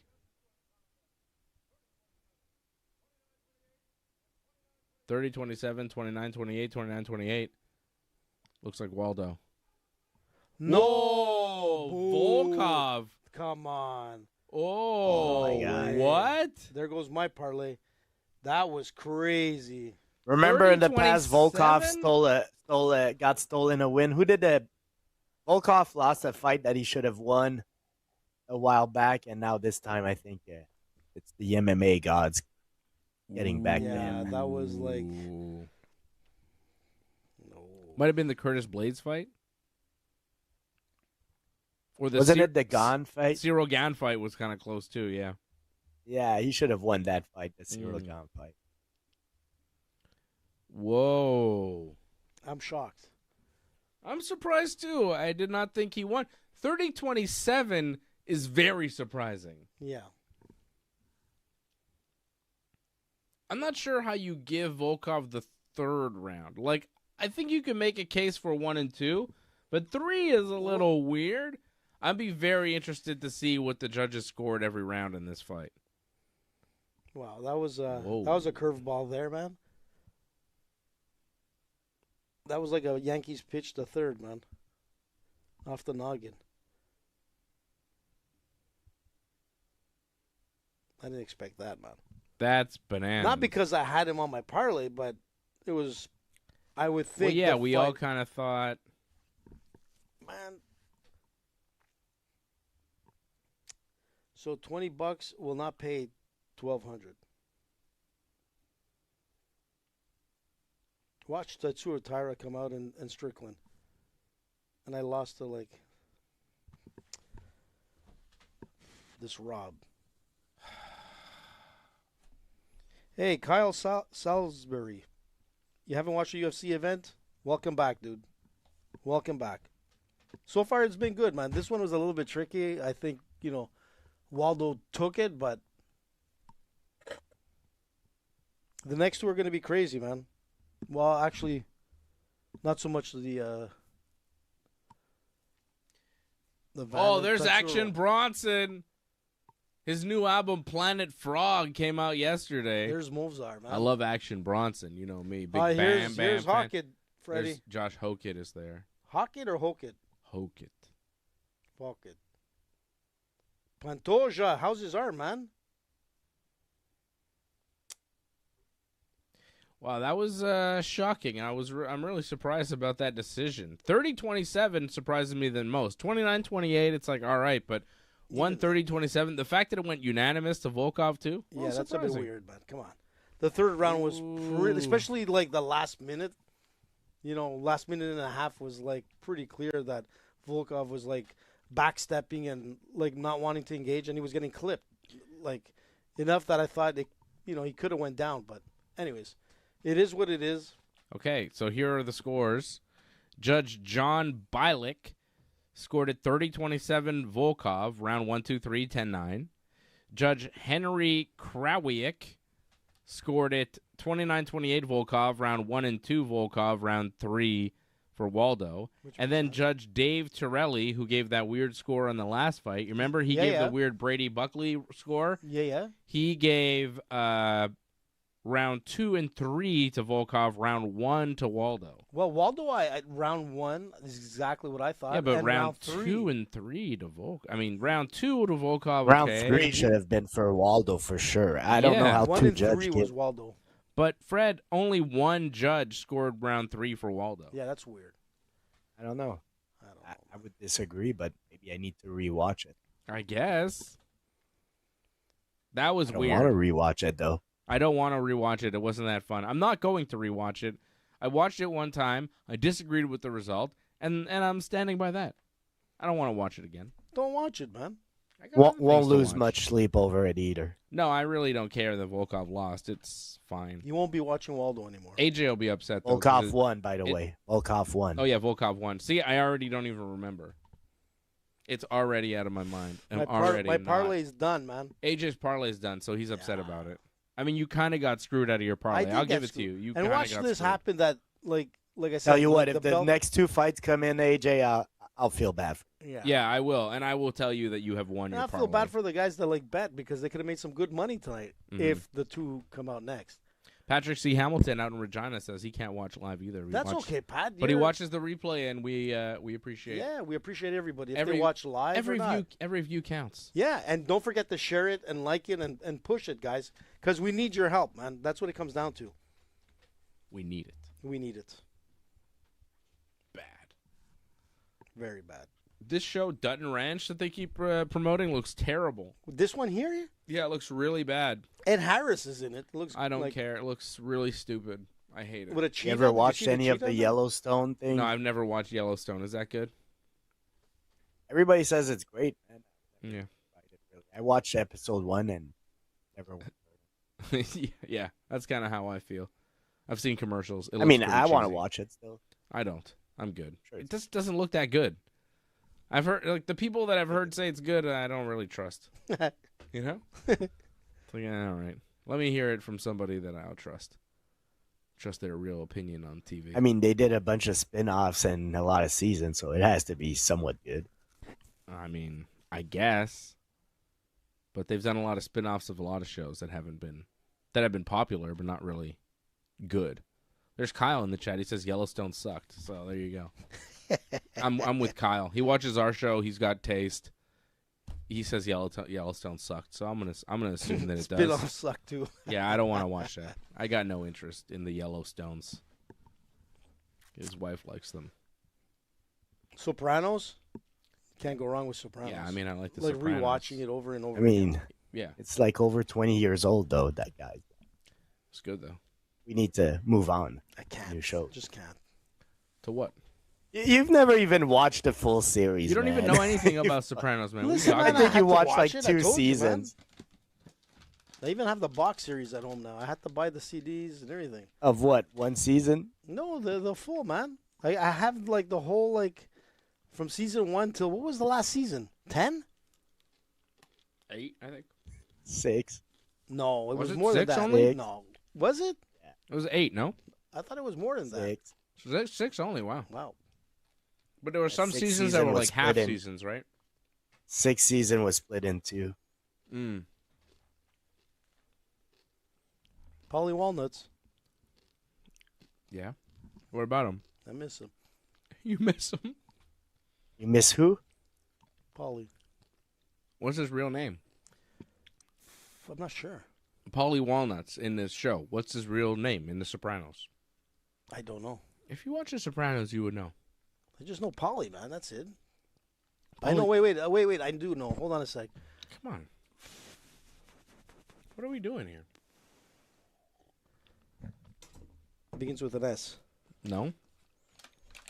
Begins with a G.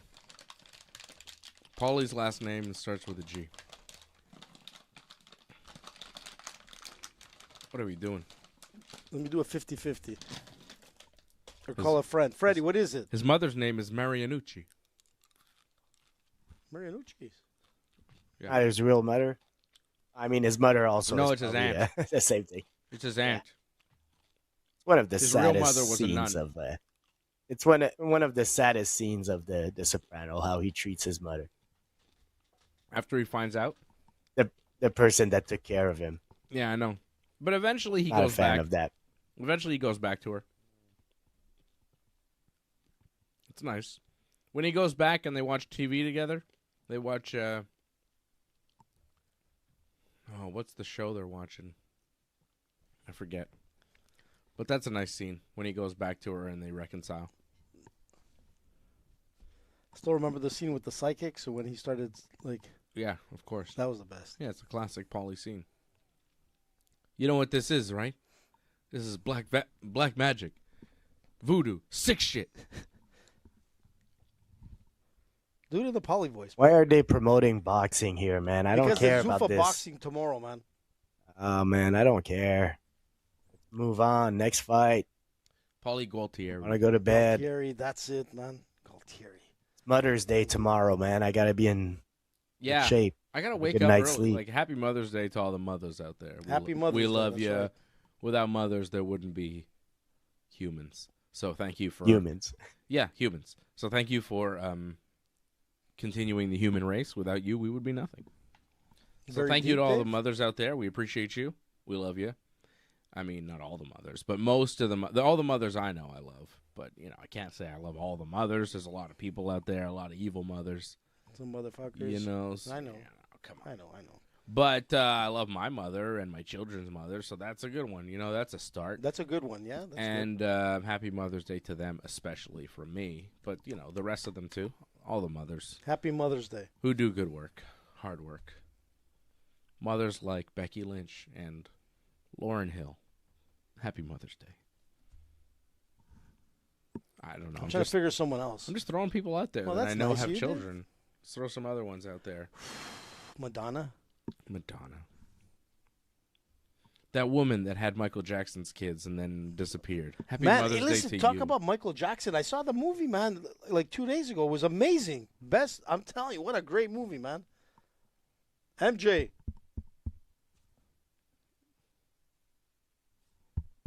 I can't. I mean, I don't understand. I want to see it.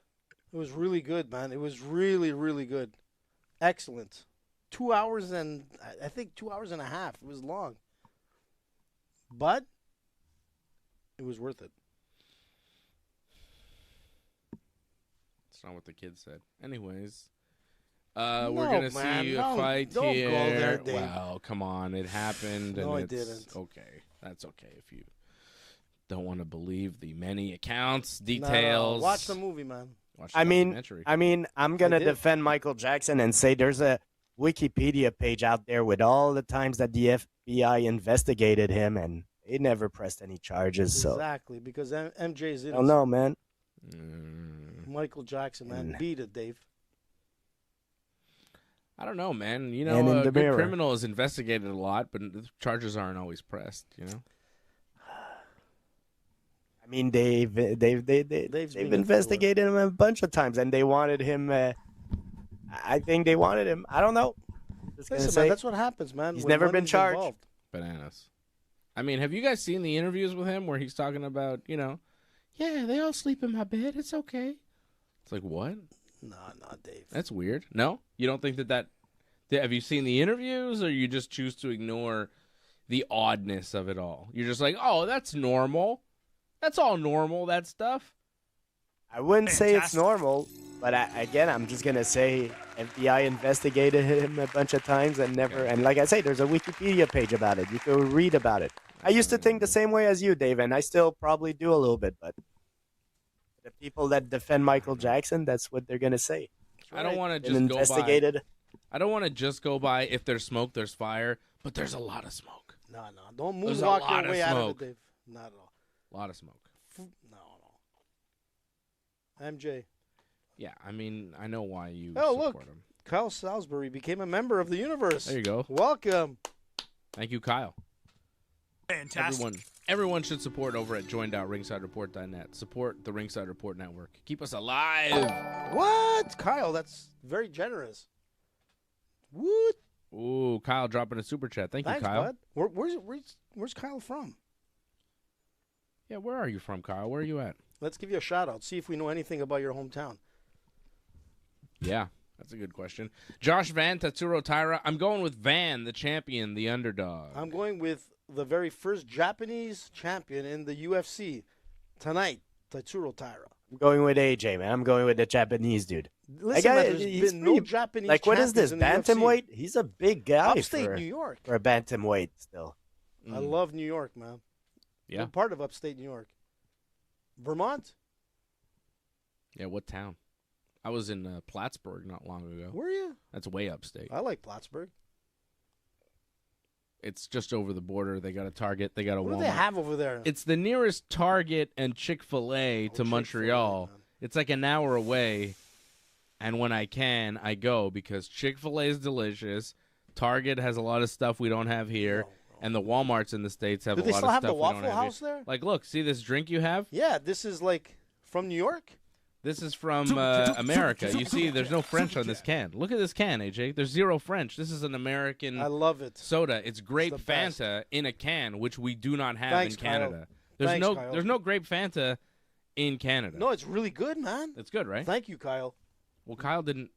I Well, bought it's from it. the U.S., man. Yeah, but he doesn't make Fanta Well, you never available know. in America Never know. unless he's like president of Coca-Cola that we don't know. But of. it's really good. I do love a grape Fanta. That's why I bought a case when I was out in America. Oh, no, Pat went with Van. Pat. Oh, right. Kyle used to be in D.C. Yes, I remember this. He started listening on the radio What? back in the 990 days. Way, Jesus. way, way back in the day. Years ago. 990, man. He's near Binghamton, but he spent a lot of time in Montreal in his younger days. Thank you, Kyle, for Thank you, supporting the Kyle. Ringside Report Network for so many years. That's a Started true- listening back around episode 20 of Wrestling Uncensored, and now we're Wow.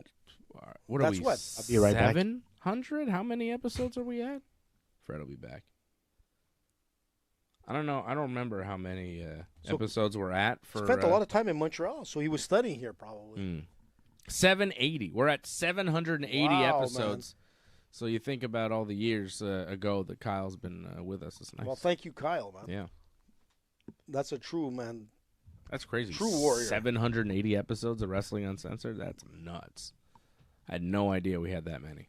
Taira getting ready, taking his shirt off, taking his pants off, just in his fight shorts, getting ready to get into the octagon. All of Japan is Tripped watching, on man. his pants as he took them off. He did trip a little there. Yeah, it didn't But look it wasn't. cool. But it wasn't a dance. That's what counts. Listen, he's got the Japanese flag. Why did they take away the Canadian flag the last time? But man, that gets me mad. Oh, in he had Winnipeg. He had a Japanese flag. That's allowed, but you can't have a Canadian flag. What's that? In Canada too. What's up, UFC? You don't like Canada? Japan, man, here it is. Kyle says you guys have been consistently great all this time. Oh, well, thank thank you, Kyle. That's very much appreciated. Really, it's nice Very nice, yeah. because most of that is me. It's pretty much just me. Well, yeah, it's And then like Johnny and you and Fred, but like and you're who's and, the and, back? and who's Uncle the Ben. backbone? It's me, and Kyle loves it. Thank you, Kyle, for supporting me and my friends. Obviously. Well, that's very nice of you, Dave. Yeah, my awesome. You're so friends. humble, dude. Thank you. Yeah. I'm joking. I'm kidding. you guys up. I mean, there's a reason why I do the show with you guys. Because we're friends. Yeah, it's mostly because we're friends, and then we happen to Do the sport. have similar interests. Yeah, that's true. and are able to do a podcast. Like I have friends who like wrestling and MMA, but I wouldn't want to do a podcast with them Why? because they're not as knowledgeable or fun as you and Fred and Johnny. Well, thank you very much. Wow. I feel honored. Well, you and Fred are very knowledgeable, and you've been in martial arts for a long time and MMA for a long time, and I've known you guys forever, and you're like brothers to me. And same with Johnny. Johnny is a pro wrestler, has been around pro wrestling, knows everything about pro wrestling, and he's like one of my closest friends. So you guys are all, Actually, it's a nice situation we have where we all get along really well. We're all real life friends first, and we can also do a podcast together, which is like a happy bonus where we get to hang out together. It's a good reason to hang out with my friends. And turns out other people like to watch it. Well, like Kyle and Angelo and Pat and Regina, who says he went for the money with Van the underdog. Pat dropping the 777 super chat. You, Pat. Thank you, Pat. Out in Patrick Hamilton, out in Regina, Saskatchewan, not in Hamilton, Ontario. Out in Regina, Saskatchewan. Home of the Greens, man. Yeah. So thank you, Patrick. Thank you, Kyle. Thank you, Angelo, and everybody else for supporting the Ringside Report Network. We got Angelo from Greece. We got everybody, man. Angelo's in Laval. Bye. He's Greek first, dude. Well, he is Greek, of Greek descent. Was he born in Greece or born in Laval? That's a good question. Angelo. Or Montreal, maybe a Montreal hospital. Who knows? I don't know. I thought Angelo was Canadian-born. He might be Greek-born. He might be Greek-born. I never thought about that. I just assumed he was born in Canada because he lives in Canada. But I realized that a lot of people that live in Canada were not born in Canada. That's true. Imagine that. Well, technically, I'm the first Canadian in my family. Surprises me because I was born in Canada. Both my parents were born in Canada. See, mine weren't, man. And their parents were born in Canada? 3 out of my 4 grandparents were born in Canada. Well, you know what the craziest part on my end? My grandfather, I believe, was born in Vietnam. That's right. You do have a Vietnamese grandfather. I think he was born in Vietnam. People don't believe it, but Dave has Well, he was half Vietnamese, half French. My grandfather. He was half Vietnamese. His mother was Vietnamese. His dad was French, from France. But he looked Vietnamese. Well, he looked a bit Vietnamese. I mean, yeah, he looked like Asian-ish. Yeah, that's... Ish. Yeah. Well, on my side, believe it or not. But I'm saying a lot of the people in my family through generations were born in Canada. Like, I've got multiple generations. Like, my mom's family. Yeah. Been here since, like, I don't know, I want to say 1700. I don't know. What? But, like hundreds of years ago, came in on a boat from France as, like, settlers type of thing.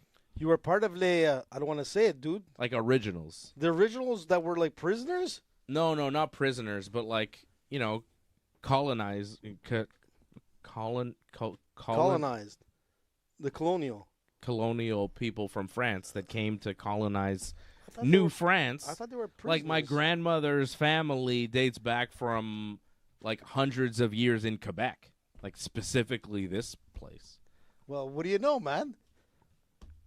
I'm being told that, yeah, my grandfather was born in Vietnam, and his mother wasn't allowed to go to France after the war. Wasn't allowed to follow him. Which is uncool, France. Separating my grandfather and his mother? What's up with that, France? And you support the French team. I'm starting to rethink that. There you go. You're going to have to support either Canada or the U.S. because they have some pretty good teams getting into the World Cup. By the way, I always support Canada. By the way, Angelo was born... Canada's my home. Canada's where I live. Angelo was born in Quebec. He's a Quebecois. Angelo was born here, just like he's a Quebecois, me man. And AJ and Fred. We're all born in Canada, which makes us Canadian. Well, according to the French, here in Quebec, we're Quebecois first. Well, I'm Canadian and Quebecois and Montrealer. And so listen to Fred. this, man. So AJ was the first Fred Canadian. is Fred. Fred is just Fred. Fred has no home or no country, no borders. Fred believes and in if you know another Fred Fred, believes he's in a not like borderless me. world. Fred's part of the New World Order. I'm my own Fred. Fred's a globalist. Other Freds aren't like me. He's on Freddy Island. Fred's a globalist. We got to stop Fred. Stop him on his I'm a libertarian. Fred's a libertarian They would hate. globalist. Listen, man. Listen. So I'm first Canadian born. Congratulations. But listen to this, man. The very first person here in America was my great-grandfather. So technically the very first was he was an American, dude. He lived in New York. God bless. While he was in Italy, he went to New York, became an American citizen, and then he went back. How about it? Yeah, man. God bless. So America. our first bloodline was American. So your great-grandfather, but your parents were born where? In Italy, dude. In Italy. Yeah. So your great-grandfather came here and then Became an American citizen. did he go back to Italy? Yeah, he did. Nobody could understand him because he used to sing and he used to have the American flag. Nobody could understand what the hell he was saying. Strange. I mean, he was Italian. He was talking Italian, but Right. he used to. He America. really loved America, man. So he went to Who America to find a better life and then decided it wasn't so good and moved back to Italy? No. He loved the U.S. He went back because he was making money in the U.S. and bringing it back, and he went because he was married, dude. Back then, like marriage wasn't like you had to be like 24/7 with the person, right? Wow. But your parents were born in Italy, both of them. Yep. Did they meet in Italy or did they meet here? They met here. Here. All right. Did they grow up here or grow up in Italy? Like where'd they go to school? Well, What age did they get here, you think?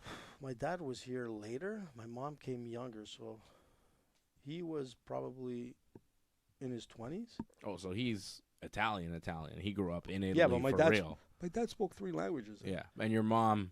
My mom speaks 3 languages, but she's maybe more Canadian because she spent a lot of her youth here. Yeah, exactly.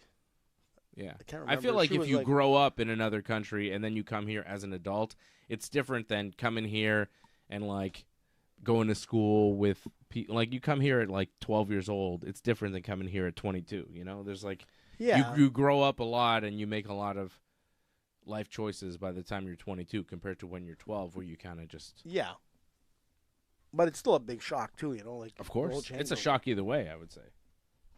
I would assume. I don't know. I was born here and I still live here, so I don't know what it's like going from one country to another. I don't know. I don't want to move to another country, I don't think. I could go back. I could go to Italy. Be nice. I mean, imagine the shock of my family being African American. I'd live in New York City Hell's Kitchen. Go see the Yankees. Fred, what country would you live in if you had to pick another country?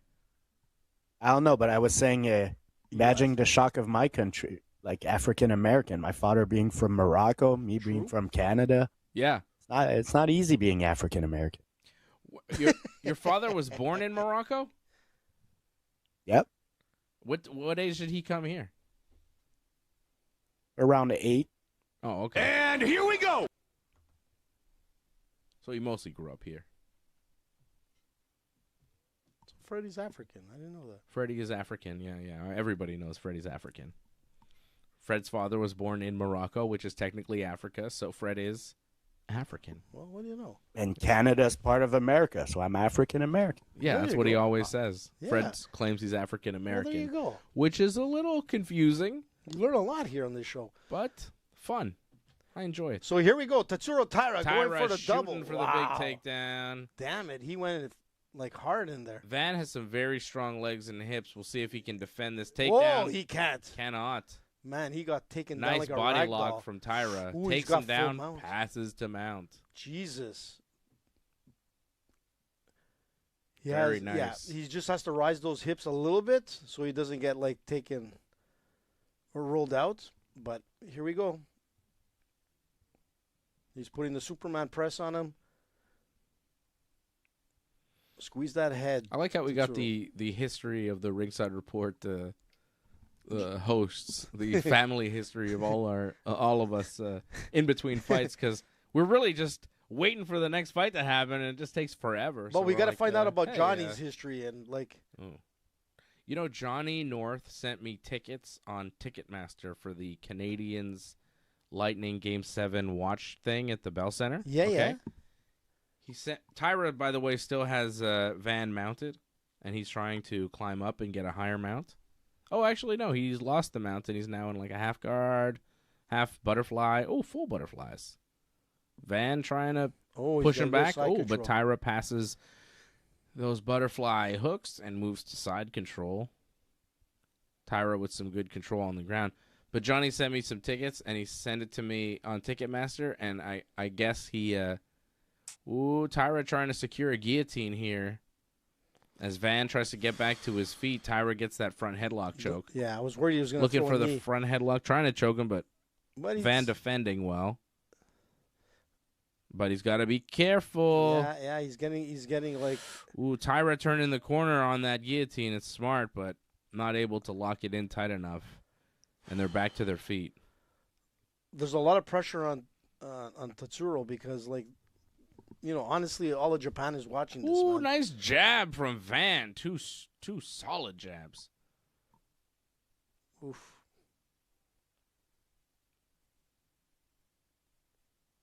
Sorry, Johnny sent me tickets on Ticketmaster, and you have to use your real name on one of those accounts. Right. So I got a message from John, because his real name isn't North.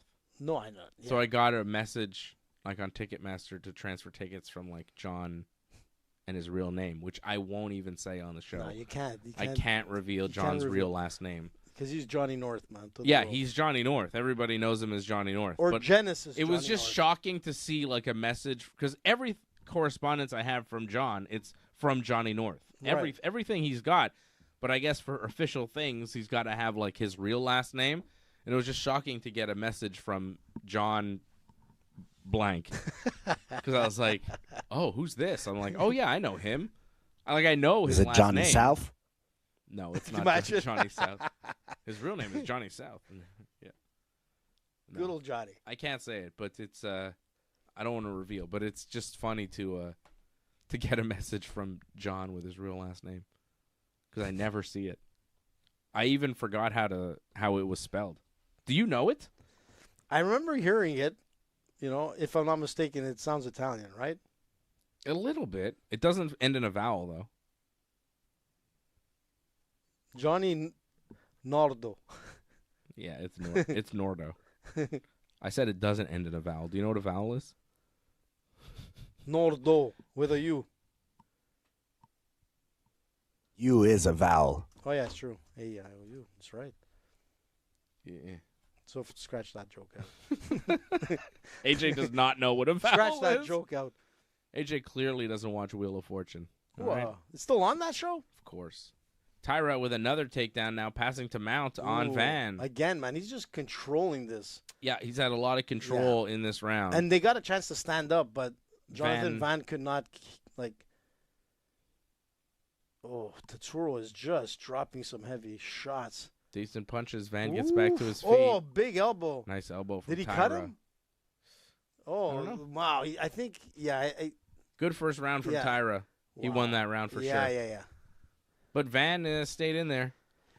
He survived. He had much. trouble with the takedowns, though. He really had trouble defending those takedowns. So what happened with the tickets? Like, you remember in the past, got they them. used to say, like, Japanese don't really cut weight. I'm sure he cuts weight, man, because he looks big, man. He's does. bigger than Van. He's skinny, but he's very wide, eh? He's got wide shoulders, a wide back, Taira. Long legs. Mm-hmm. See, I thought there was a cut under there. I mean, it's bruised under the eye, but...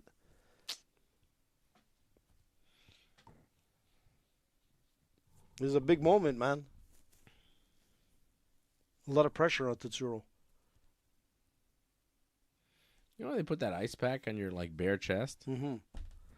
I know it's supposed to, like, shock you up or whatever. Yeah. It just seems uncomfortable. I'm like, I don't know if I'd want that. I'd be like, guys, enough with the ice on my bare chest here. Let me relax. What are we doing? Is that helpful? Yeah, it does. That's what they say. I'm sure there's science Usually they- behind it, but Yeah. And here we go. sometimes I see it. They and I use go, like "What's that cold for?" metal on the eyes and the chest. Yeah, here, let me put some cold on you, because that's going to help you in this next round. Just makes you want to go to the washroom.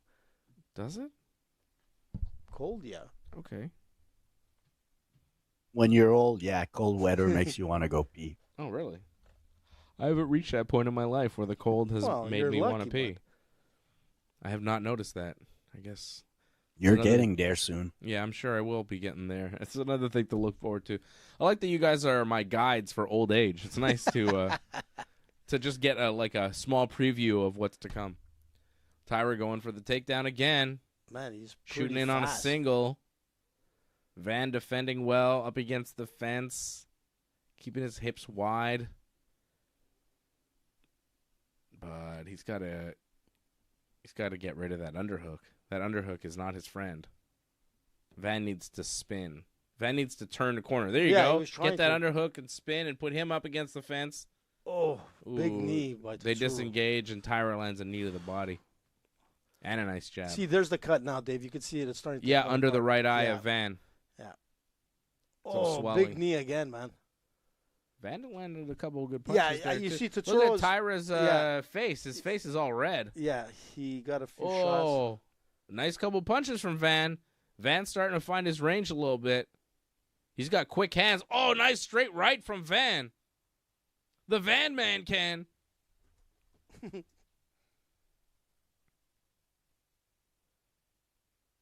Yeah, that was his best moment right there. Do you just text the group chat? Ira keeps his Who, hands a me? little low now, I find. No, Pretty sure you did. dude, my phone's right Yeah, there, you man. did text us something.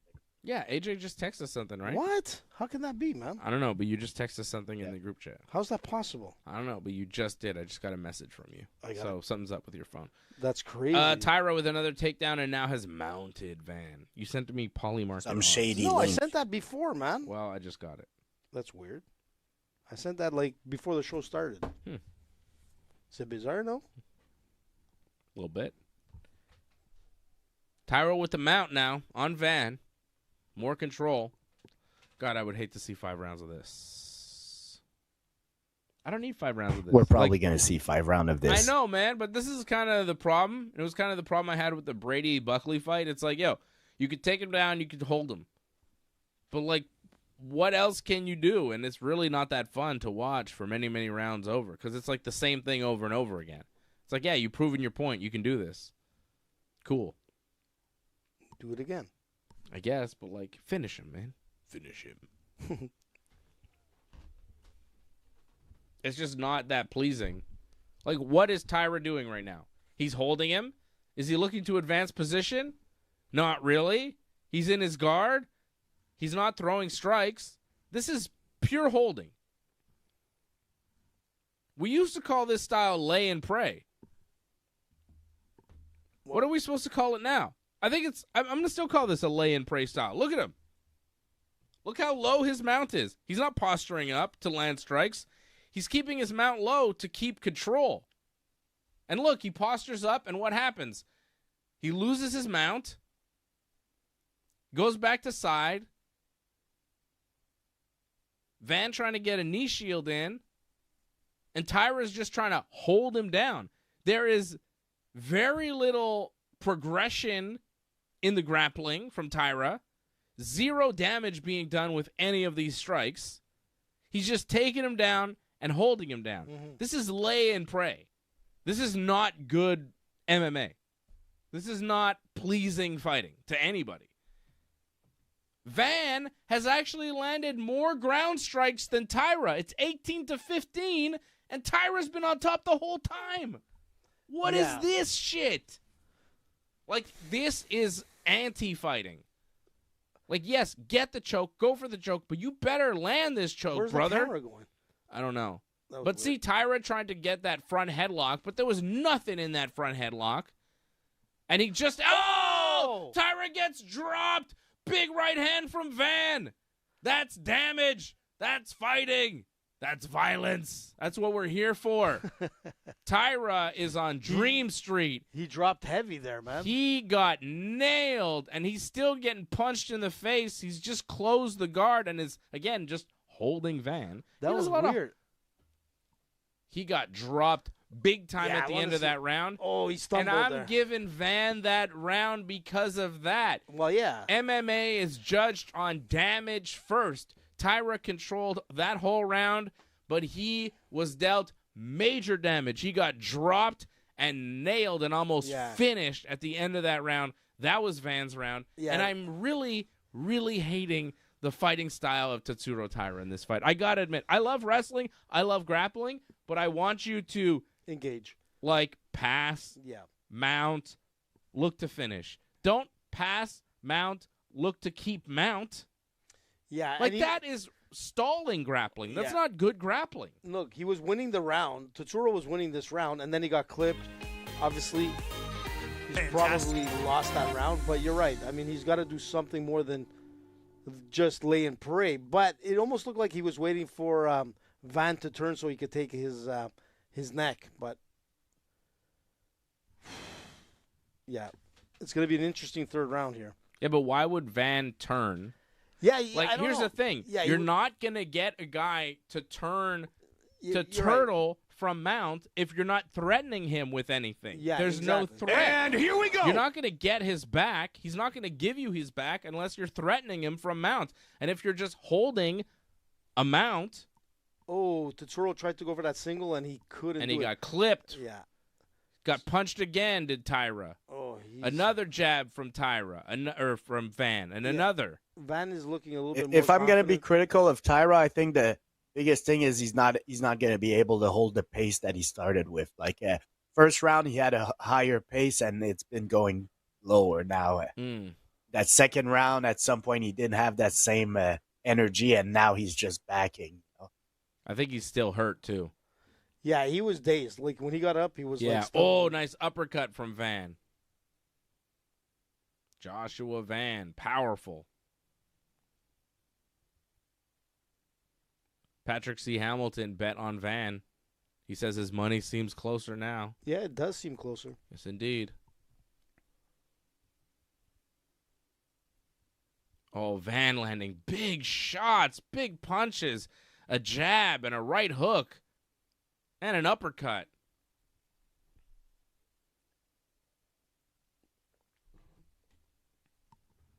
Yeah, he's keeping a good pace. Taira is struggling here. He's not even really going for takedowns. He's just getting punched in the face. Yeah, Van like started off slow, but There's a Look, he's takedown shaking attempt it from off. Taira, and it's Yeah. just not the same. Van is gonna Completely finish him. shaken off by Oh, Van. it looks and bad. Van continues to land a flurry of punches. Taira This might be the end. covering soon. up, but he Let's is see. getting hit a lot. They are standing, and Van is landing everything. Oof. Tyra is struggling His to face- score, and he's just eating punches. Yeah, Yeah. Tyra's face is a bloody mess right yeah, now. pretty much.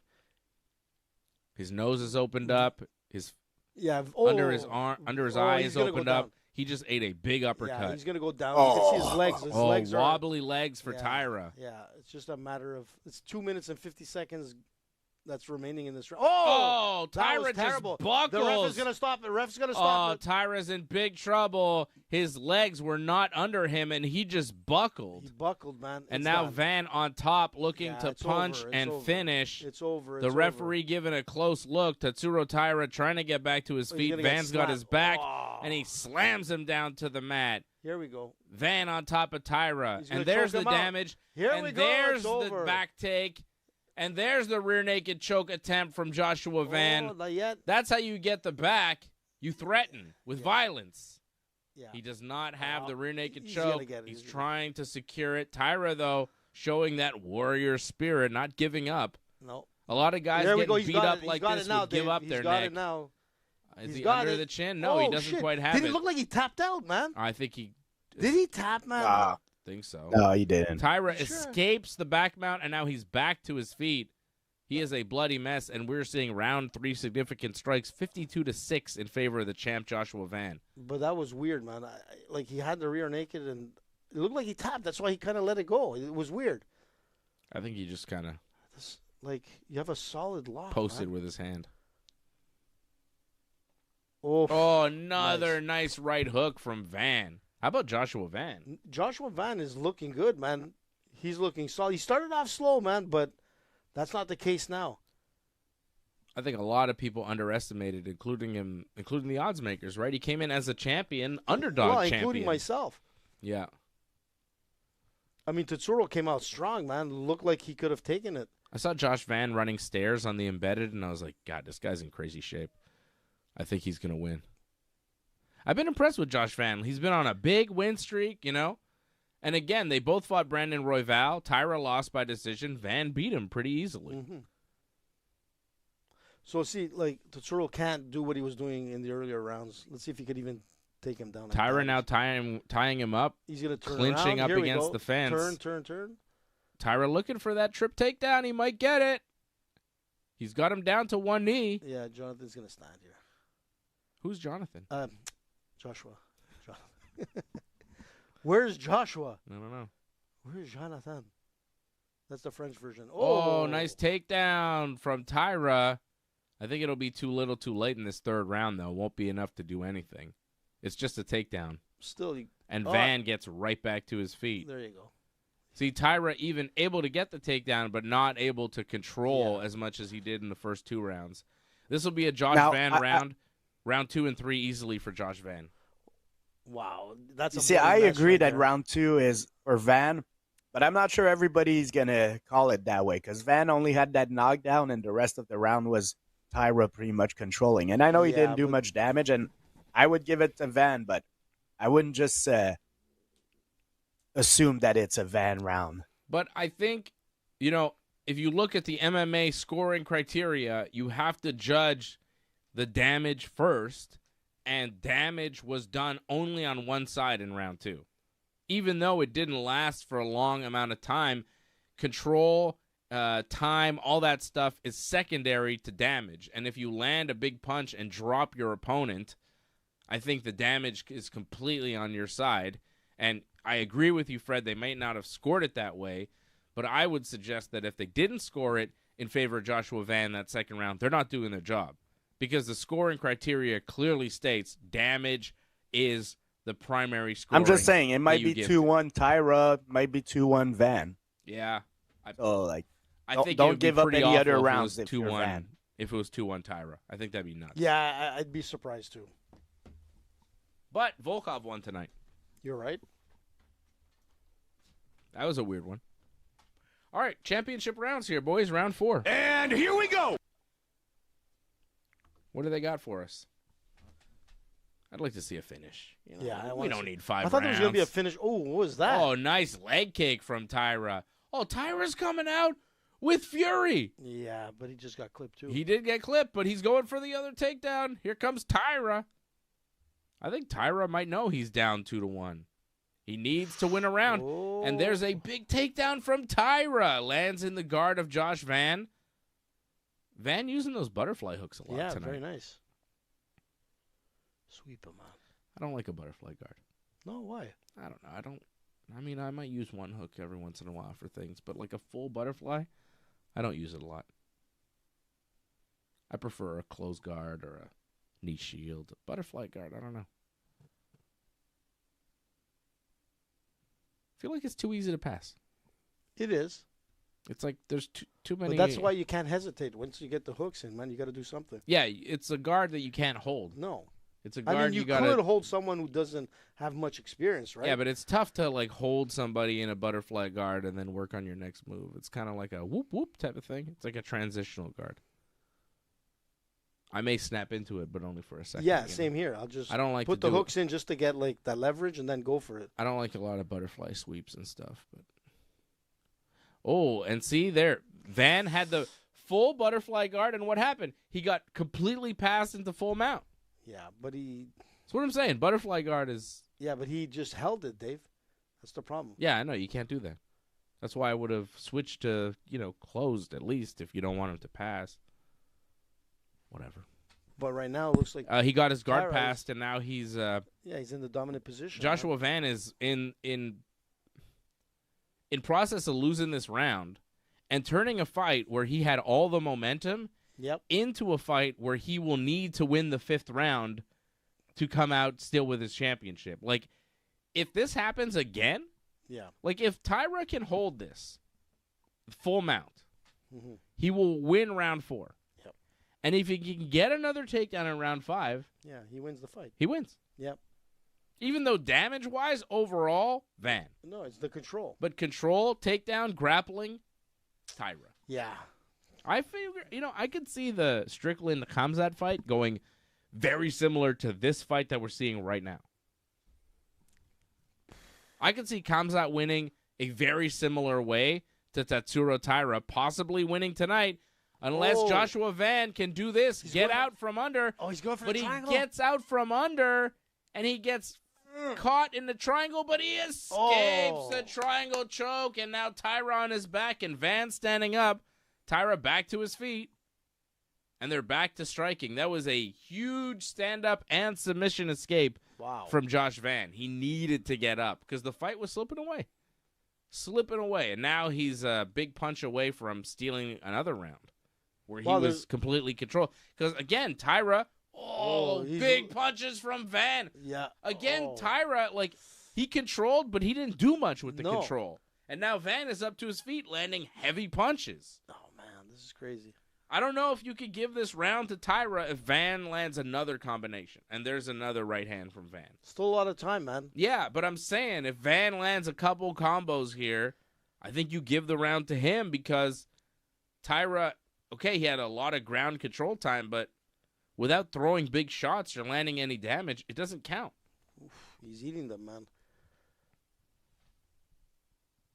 No more lay and pray. It's not how you win fights. Yeah, but like he was a little more active this round on top. Like he was giving some shots, and I feel like he was more active than the previous round. Yeah, but don't you feel like Van's punches standing up have been more damaging than anything that Taira threw on the ground? Mm-hmm. Yeah, I agree. It was a couple of good shots, but I would give this round to Taira, honestly. Okay. Taira right now looking for another takedown on Van, pushing him up against the fence. Van defending. If you take away that 20 seconds of Van, like Taira's been controlling this round completely. It wasn't that much damage also. Yeah. Again, I think any damage is more important than control. I think you have to have control and damage to beat damage. And there's more damage that Van just landed. Another few punches as the round came to a close. I weigh damage. Like, if you do a little damage, it counts more for control. But here there was a lot of damage. Look at this guy, man. He's like... Yeah, Taira looks beat up. Yeah. That fourth round was tough to score. We can't just look at how people look, man. We know some guys bleed easier than others. But... like, even though he had the lay and pray there, you were right. There was absolutely nothing done. And if I have to look at this round, no, he was attacking this round. Actually, I disagree with that. He was giving some shots. I thought Van might have won this round by an edge. Yeah, me too. He got the cleaner punches. He got he was more aggressive. He was able to control the takedowns. Yeah, he got caught with one, but nevertheless, look at Tatsuro. He's coming off the bench and he almost stumbled out. He has Jello legs, man. But did you see that? That round 4 was tight. I think Taira won the first round. I think Van won 2 and 3, and this fight could very well come down to this 5th and final round. And here we go. I think Van won it by an edge on the 4th. This has been a good fight. Yeah, it has been. That's for sure. Fight of the night so far, I'd say. Like on the main card, this has been the best fight. Ooh, he got a heavy hit there. So Van just got in. Nice jab from Van.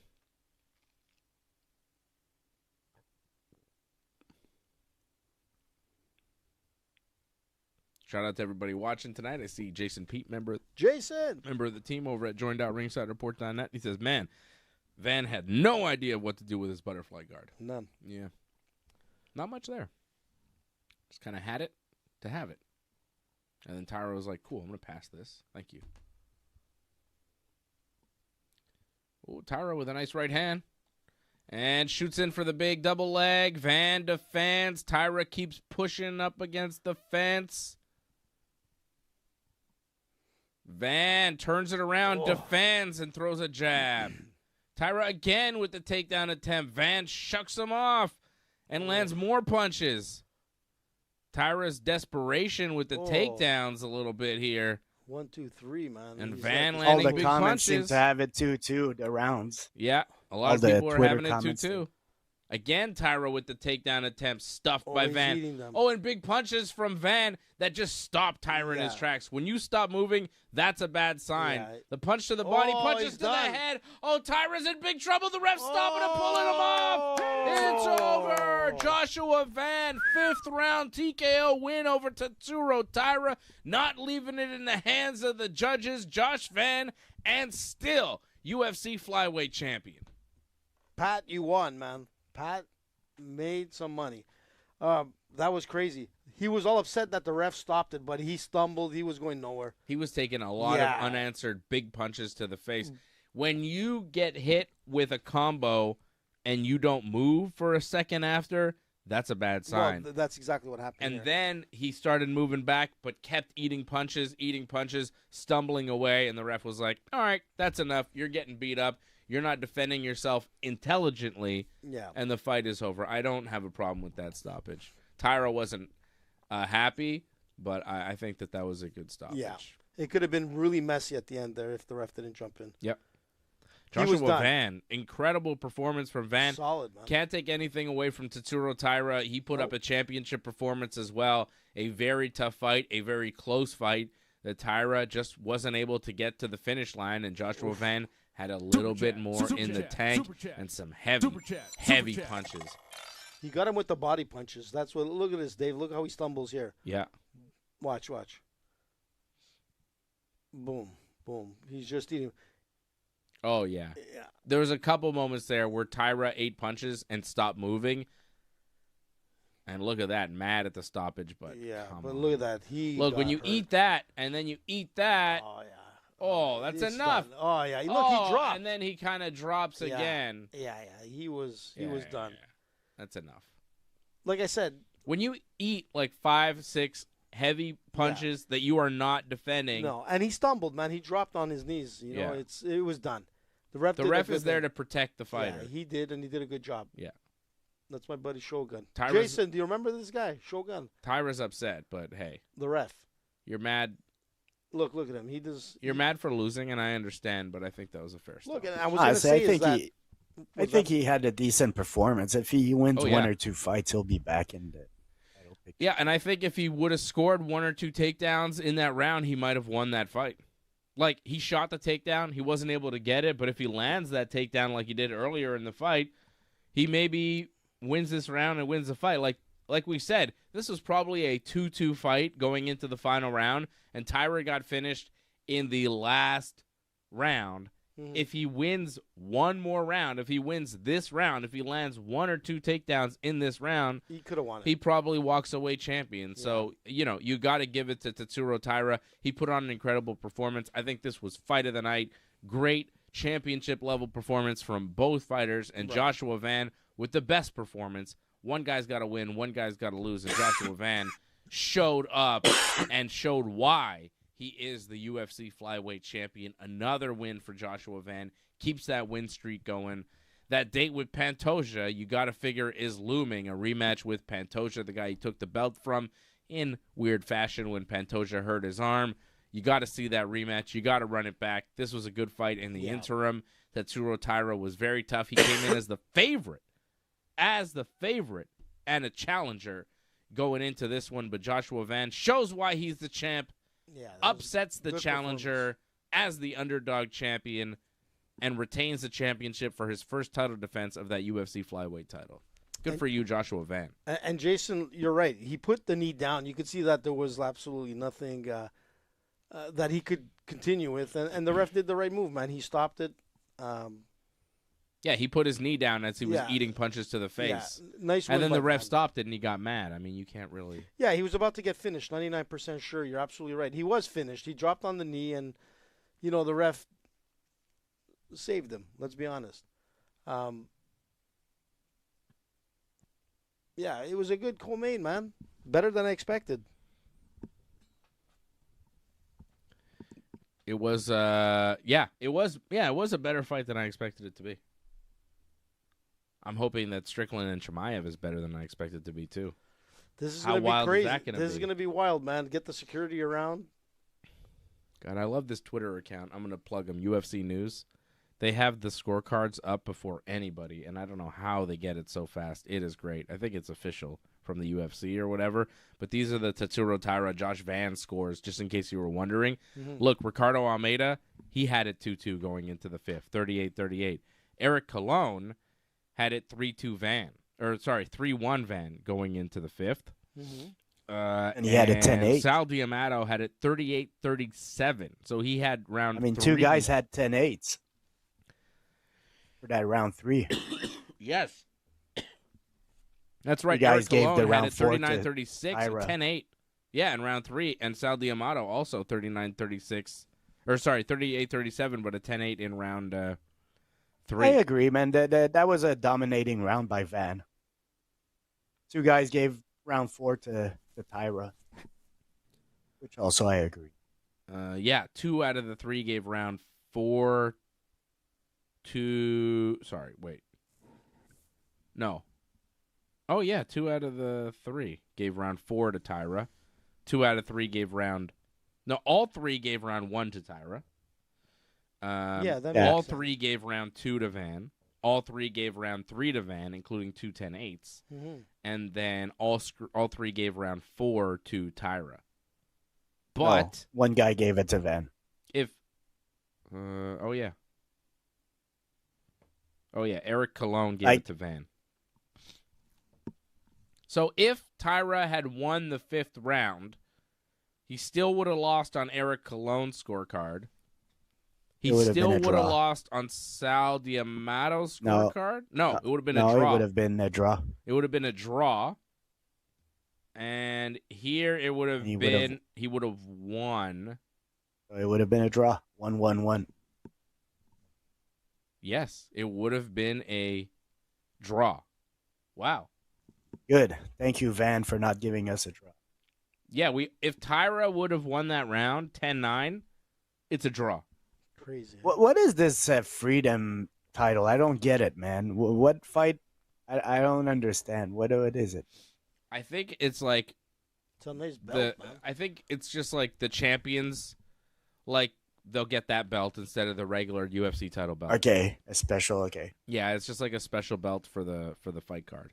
It's not like a BMF title where like only one for fight the has 2 it. championship fights. No, I think it's just like Pereira and Gan are fighting for that belt, and Gaethje and Topuria are fighting for that belt. It's just like a special America belt. I think that's my impression, anyways. Maybe just Gaethje and Topuria are fighting for it. I don't know.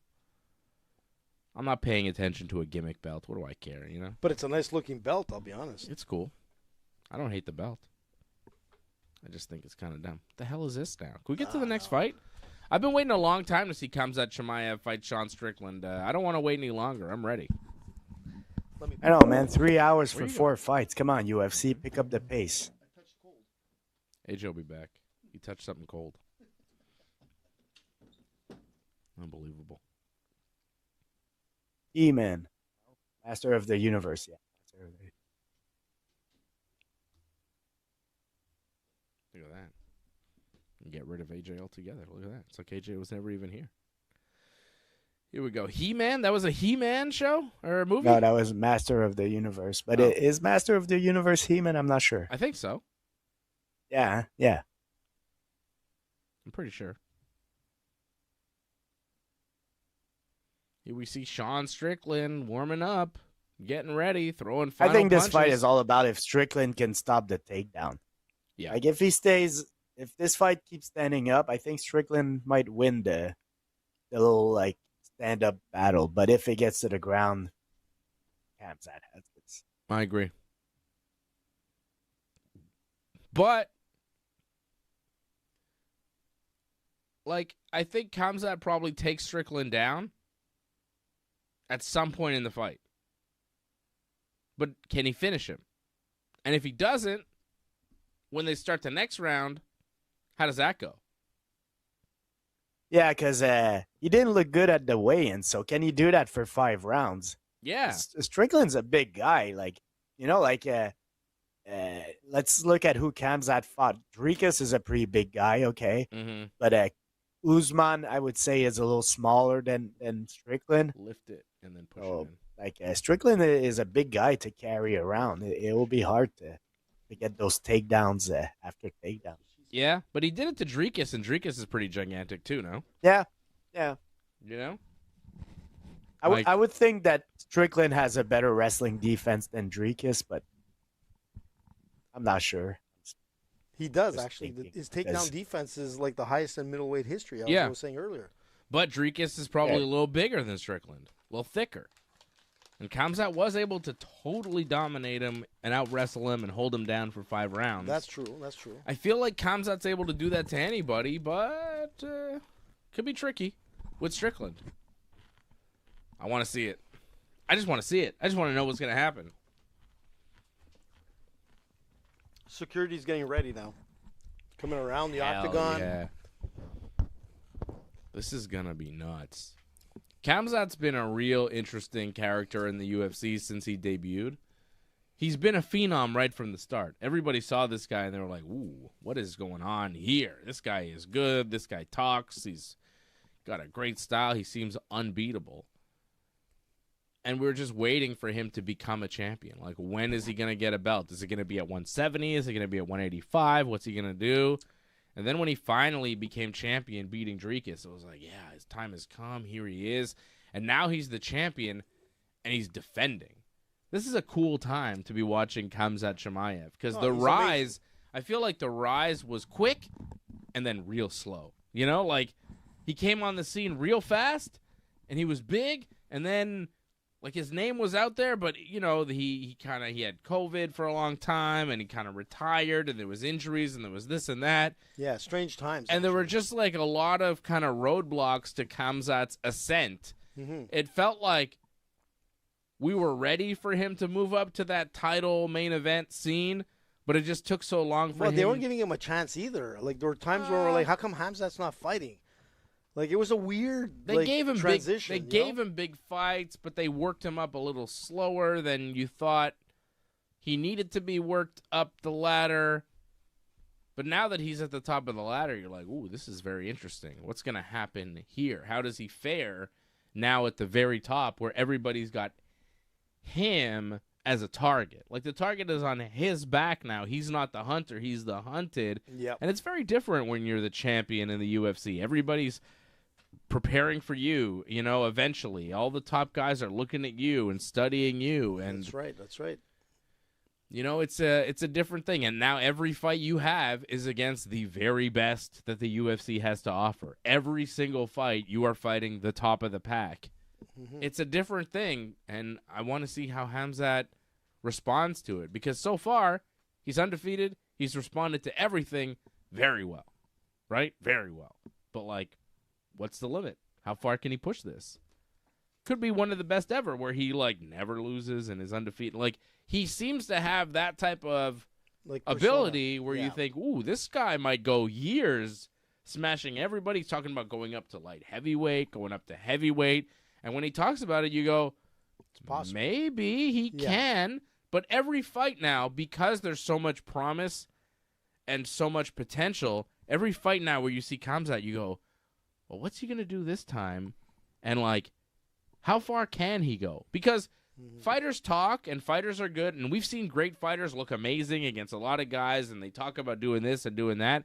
And then it never, you know, some guys it does, but some guys it doesn't come to fruition. And you go, how come it didn't work? What happened, you know? So with Khamzat, it's like a real interesting story, because you go, wow, this guy has the potential to be one of the best we've ever seen in this sport. But, like, will he realize that potential? How good is he? What's the ceiling on Khamzat Chimaev? Is it, hey, this guy won the middleweight title, and then he lost to Sean Strickland and he was never the same? Or, hey, this guy won the middleweight title, won on a crazy run at middleweight, moved up to light heavyweight, beat everybody there, is the greatest ever? Like, we don't really know what the future holds for Khamzat, but it's like, it's very exciting, because he's one of those few guys in the sport right now where you go, he could wind up being one of the best ever. Yeah. He's got a lot of the signs where you go, ooh, he's going to be tough to beat. He's got that mystique, you know. It's like he's got boogeyman. He's got like everything. He's like, there's something about him that you just can't, you know, pinpoint, and it's hard to study him. So that's what I'm saying. He's got that clout where you're like, this guy, man, is something. And how big can he be? Well, tonight's going to be a big thing, because there's a lot of heat on this. There's a lot of views on this. Mm-hmm. You know what I mean? If he loses, it doesn't look good for him. Doesn't mean it's over. Mm-mm. You know, but if he wins, you know, where does it end? And Strickland, even if he loses, you know, Strickland will still be there. He'll always be that fighter that's going to be exciting, you know? We've seen him win and lose in the UFC. With Strickland, it's a different thing. We don't see him as being one of the greatest of all time.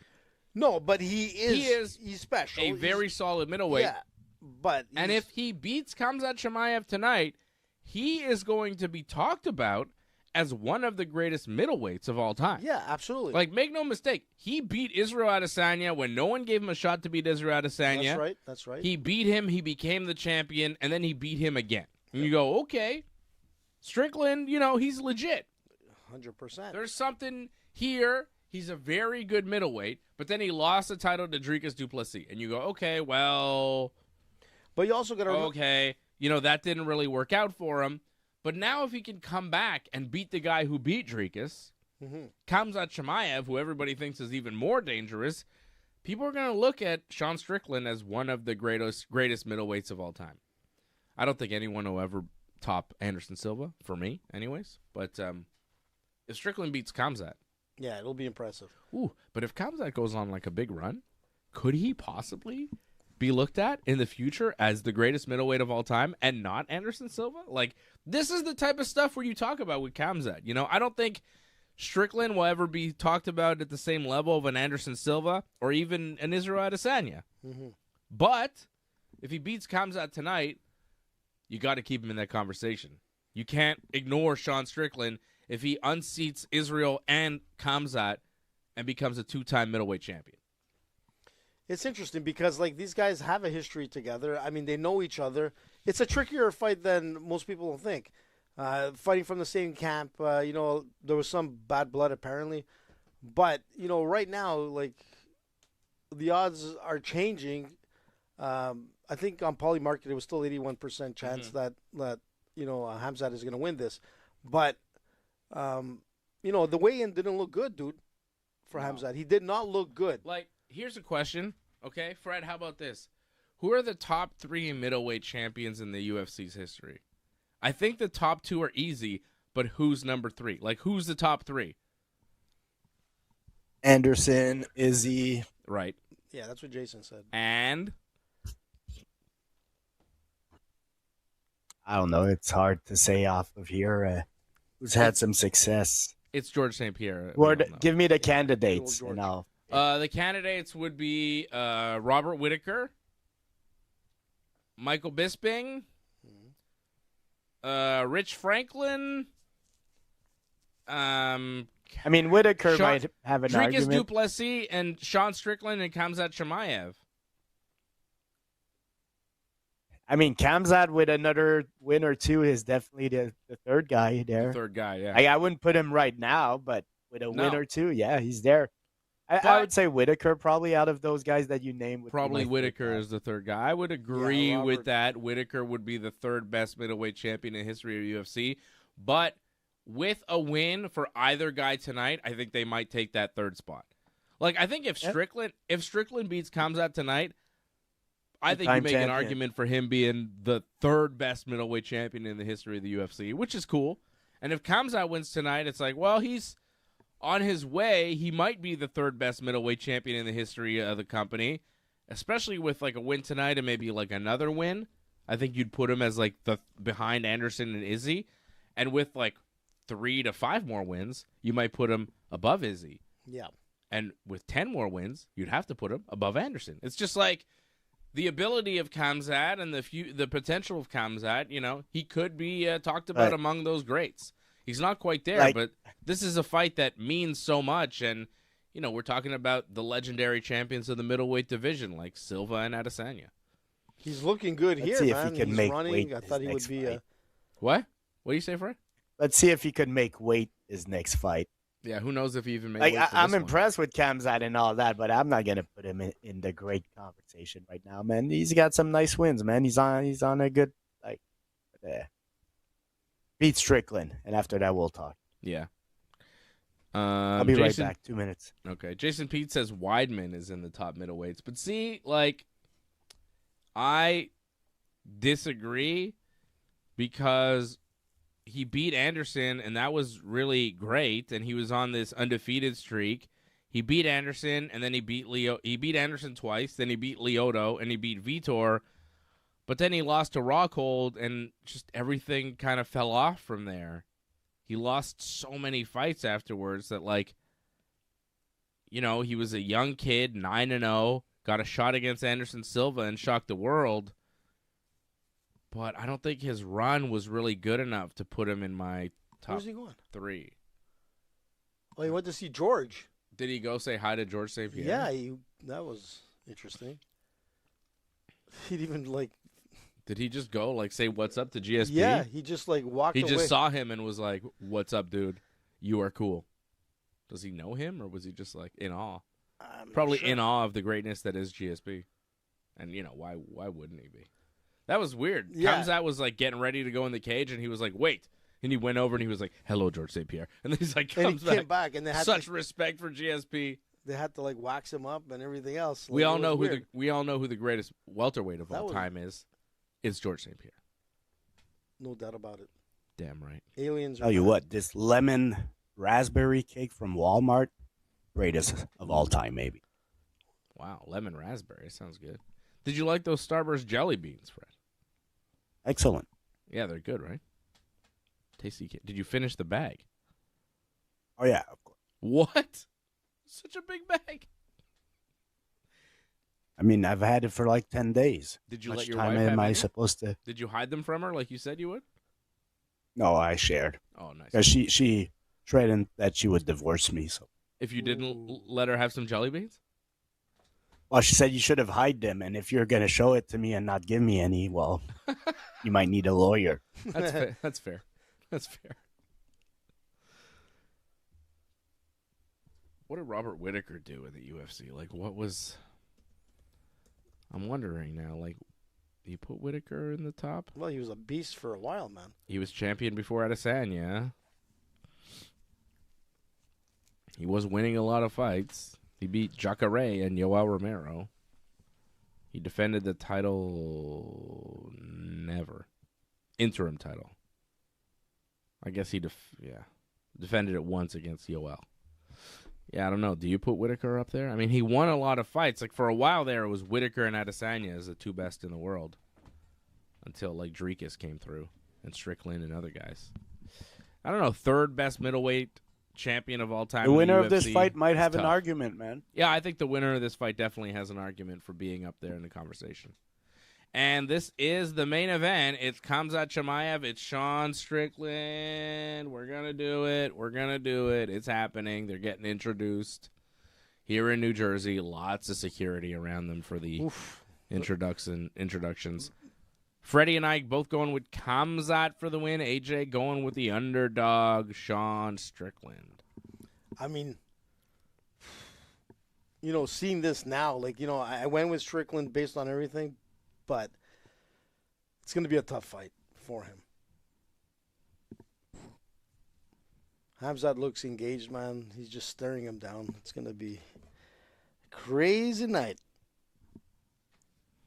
So you're going to report that Sean Brady was contacted about the weird line movement in his fight by the UFC, and he was like, I'm fine. I got no injuries. I don't know what this is. That's weird, man. Yeah. I think people, from what I'm seeing, people are saying, like, a lot of money just came down on Buckley, and that's why the line moved. It was just like people thought Buckley was going to win, which is perfectly an innocent explanation for what happened. But if you look at his It physique, just strikes me as odd that you would be like an underdog on a Thursday, and then on a Saturday when the fight's on, you're all of a sudden favorite. a favorite. Yeah. And, like the line moved significantly. Enough so it moved enough that the UFC went to Sean Brady before the fight, and they were like, are you okay? What's going on? Yeah. And he was like, no, I'm cool. So there was definitely some suspicion from the UFC, but then Sean Brady went out and dominated, despite the fact that he opened as a favorite and closed as the underdog. So there you go. Exactly what we said earlier, man. But the UFC was even concerned. They were like, yeah, hey. there's There's a report from Aaron Bronstetter on Twitter. interesting. Said Brady was contacted by the UFC about the irregular line movement and said he was fine. And then he dominated. So, weird one. Right? That was a Very weird weird. one. Here comes at Chimaev, though. Minus 800 favorite on Thursday, now minus 450. Based on the weigh-in, right? Really. I think a lot of people just started putting money on Sean Strickland there. You want the job of holding Khamzat, like being a security here, like making sure Khamzat doesn't attack Sean.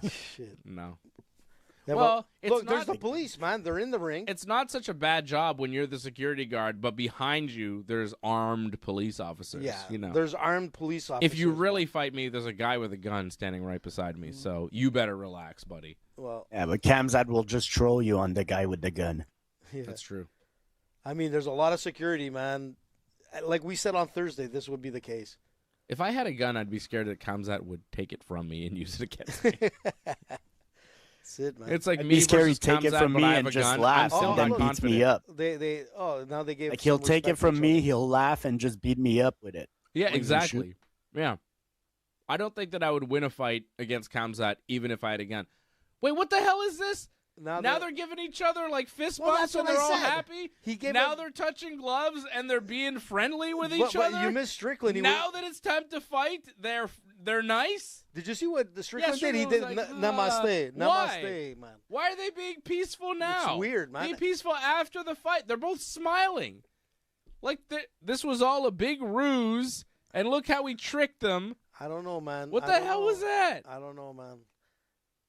I think Go make some money. Weird That's what as it hell. is. Either Strickland got afraid, And or- here we go. and it doesn't make sense. But here we go. Let's see what happens.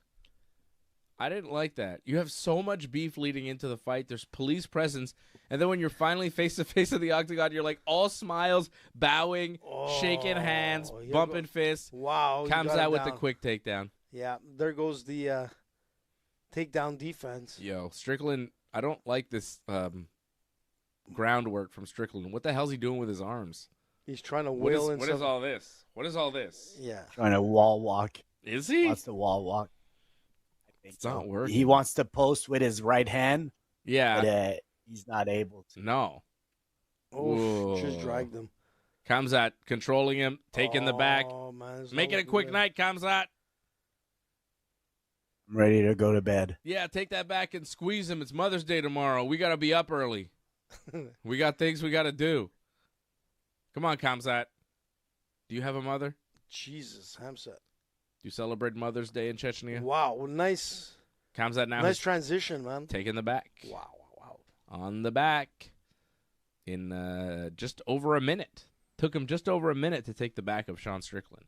But here's where it gets interesting because Strickland's on the defense. He's been taken down. How does he react? And can he survive? And if he can, what does Khamzat do in the next round? Well, he's got to survive this right now. Yeah. You know, it's not looking good. Well, Khamzat now just has one hook. Ooh. Looks like it was a. That was me. He's trying to get those hooks in again. Oh, he's got the double he's hooks. got both hooks. Now Strickland trying to Oh, get back to his feet, but nice he gets move. rolled back to the mat. Oh, he's got a body And lock. Khamzat trying to close a body triangle on Strickland. Still time. Time just passing, ticking away for Strickland. Getting controlled. With getting- that bad blood, man, I wouldn't want the guy behind me. You know, I guess. like, please respect the tap out. I mean, it doesn't seem like they have bad blood anymore. Well, you don't know, man. When that fight started, they seemed like they were old buddies. Yeah, it could be a crocodile smile. Like, You know hey, what I mean? guys, remember we were sparring partners? This was all for the Remember, it was like we It were- felt Okay, like we're they going to were like- make a lot of money tonight. show. Yeah, exactly. It was like, hey, we're going to make lots of money. We Oh. did a really good job in the lead up. Look at all these guys. They're fooled. Yeah, let me get the G-Wagon, too. Tell you what, man, great control, but there's not much damage for right now. So Nope. But again, Strickland would have to get up and start causing damage for it to matter. yeah, like- I mean, this might just end up being a 10-9, and Yeah, let's see if he could do that for 5 rounds. that's it. Like, he hasn't thrown any punches, like, from his back. No, this is the question. Like, Oh, but the knees are there now. how long does Khamzat maintain this? Can he do this for 5 rounds to Strickland? He did it for 5 rounds to Dricus. True. He's got the ability. Could Strickland defend some takedowns? Because so far, no. But it just goes to show you, like, Strickland can't get out of this, man. He's just The grip being- of Khamzat, you could Yeah. tell, is nuts. Yeah, he's in a vice, and he doesn't know what to do, man. Oh, just look at that nice transition. man. Completely dominating. Wow. Beautiful control from Khamzat. Oof, here he goes. From back mount to mount, back to He's back got that mount, arm trap, back too. to mount. Look at the arm trap. Yeah. Yeah. Oh, It go might for be a that. little Go for bit. that triangle choke, I Khamzat. thought- Go for. I thought he was going to go for Yeah. a mounted triangle. It looked like it. He kind of tried, but I think he was going to get knocked off. And now Strickland back to his feet, and he gets picked up and slammed to the mat. Jesus. Such power from Khamzat. That was like impressive. a ragdoll, man. Yeah. He was like, where are you going? Bam. Wow. Yeah, Strickland's breathing heavy already, and Khamzat's got a cut on his nose. What happened?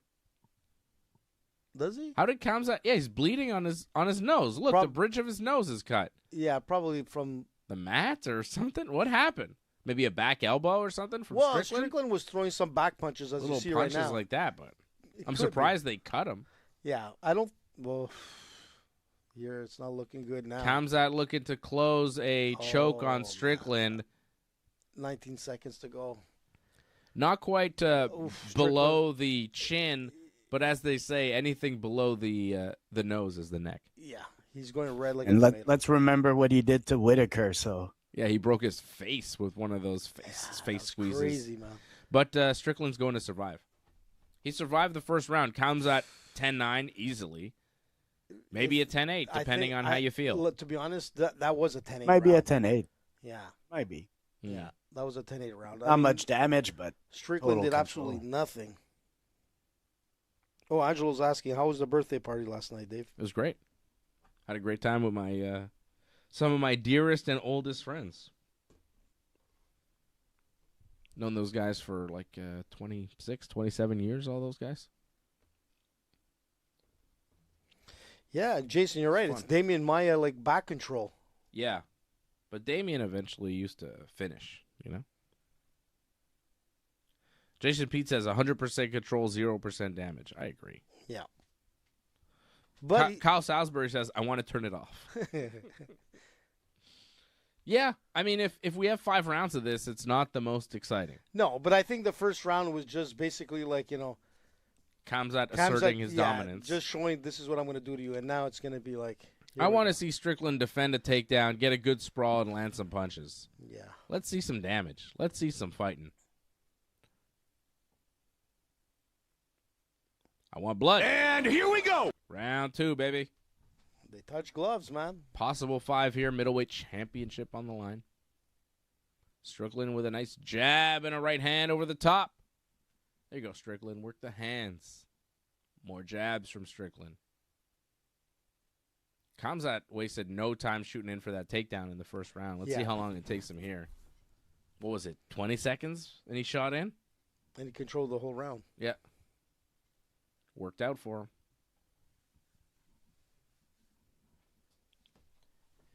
So far, Khamzat happy to stand and trade a little bit. Little boxing with Strickland. Nice jab from Strickland.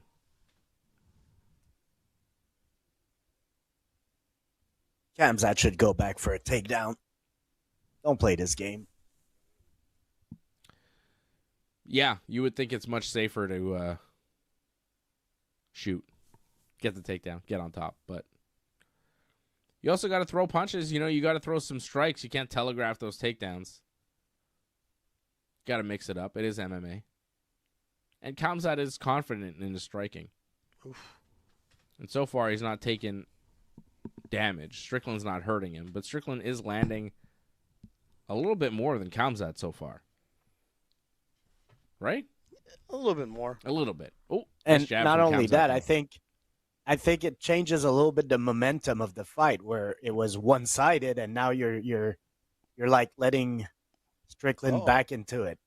Let's see if he'll get the takedown. Khamzat went for the takedown. Strickland caught him with a front headlock and pushed him down to the mat. And now Strickland on top of Khamzat. That's kind of a takedown from Strickland. Yeah, sort of. He Let's see what he lands does on with it top. also. Huh? Let's see what he does with it. How many times have we seen Khamzat play from guard also? Like, Not it's not a much. position we've seen like that. Khamzat just keeping a closed guard. Opens it up a bit, but he's really, wrestlers tend to not do well from their back. They like to be on top. He's and breathing now- hard also. Yeah, he I is. did that right away. Strickland looking to pass the guard of Khamzat Chimaev. This is a very interesting development with Strickland on top on the ground. He's got his knee shield there. He's trying to go for the triangle, maybe? That was a big move, too. Yeah, he's Khamzat. controlling his arm. Careful. Oh, and now Khamzat back to his feet. But that was very interesting. Khamzat went for a takedown, and Strickland countered and got on top of Khamzat. That is not what you want to see for Khamzat Chimaev.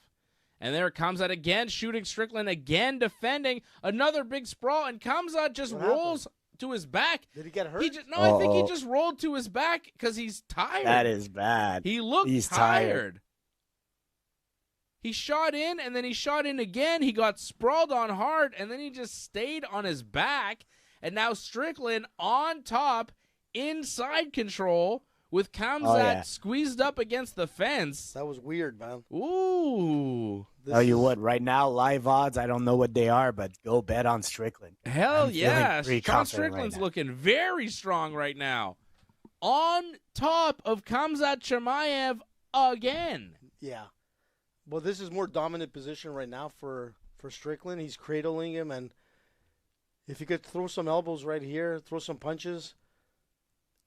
And AJ, don't forget, no one in the world gave Sean Strickland a shot, except for AJ DeLessio of the Ringside Report Network. He called Sean Strickland. Yeah, but it's still early, man. Let's I don't want to I know. I'm just trying to give you your hype props ahead of time. We'll give Strickland some credit right now. He is giving it to. He's looking Khamzat. Great in this second round. Strickland's the way he rolled over he's a there. big guy. He's hard to get off of you.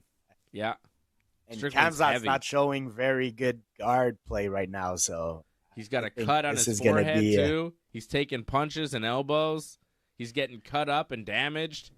He's getting tired too because he's got Strickland on top of him. It's crazy, man. This is nuts. Yeah. 1-1. Oh yeah. 30 seconds to go, man. The crowd is all up, man. Everybody's freaking out. It's like, what the hell's going on here? USA. Oh, he's getting eye scraped. Did you see that, Dave? He just got his hand in his... I don't know, man. Wow.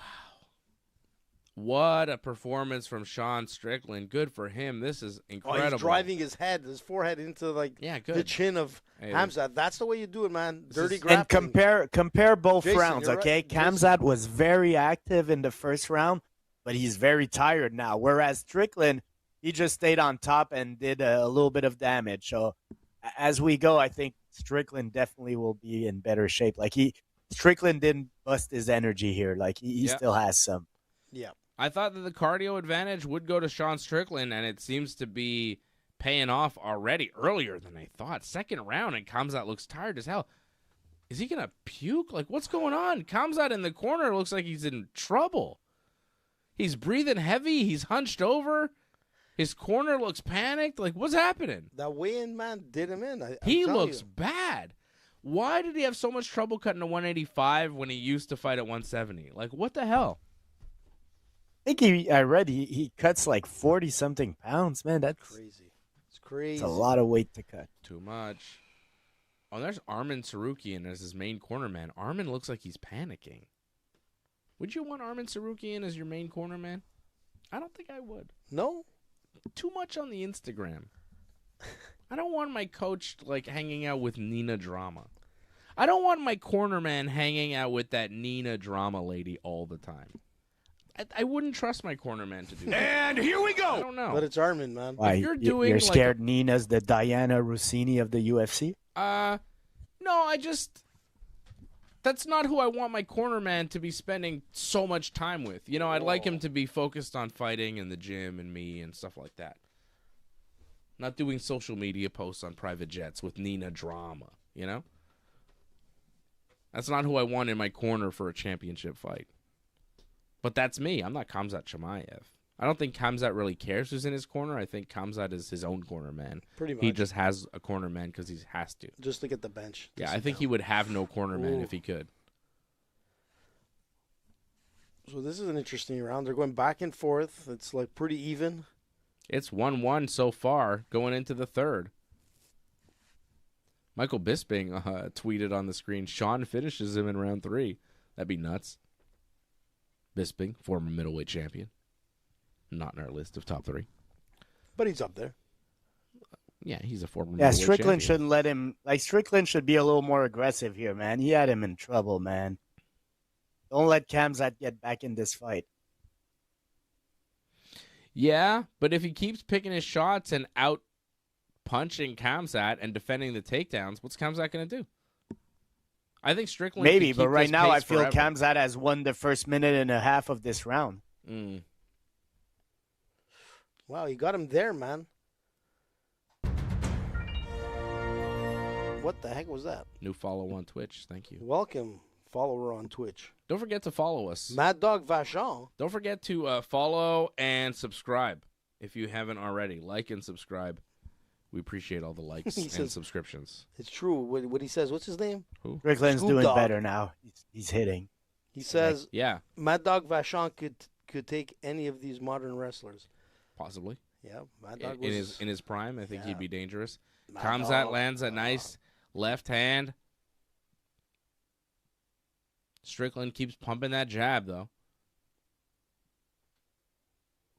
The Crusher would win multiple belts today.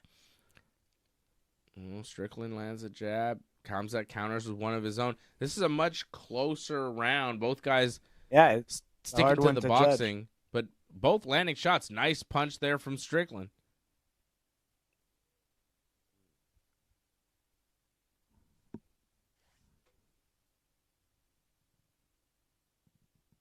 It's close, right? This is a close round.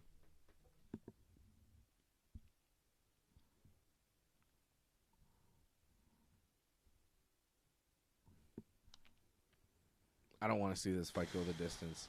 No scorecards. Give me a finish. Because if we go to the scorecards, this is the round where people are going to go, no, he had it. No, he had it. Yeah. This is a controversial one, I think. Yeah. This is that one in the Championship 5 where you go, I don't know. That third could have gone either way. He had two, but that third, coin toss. Is this that coin toss round?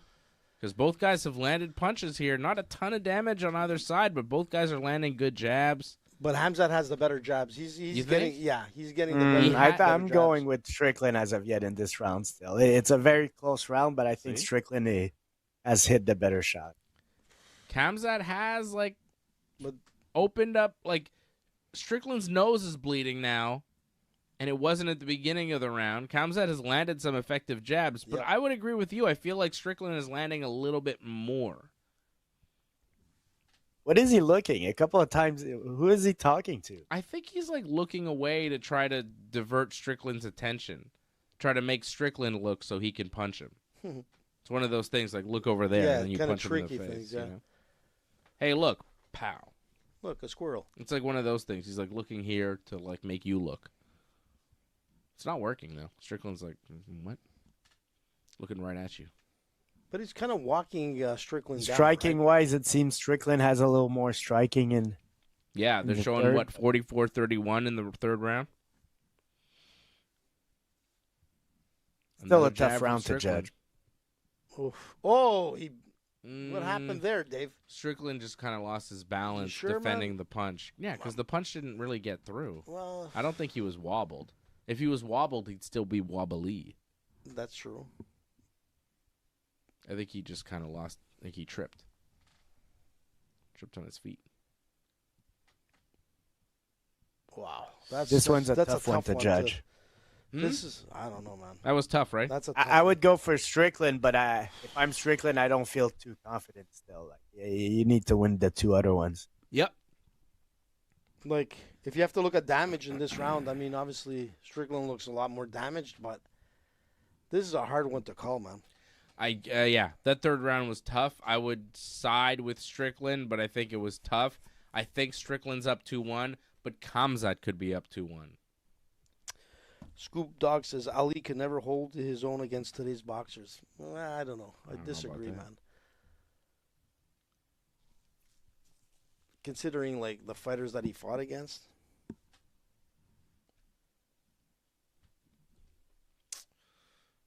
Khamzat's taking a long time to get out of the corner. Let's go.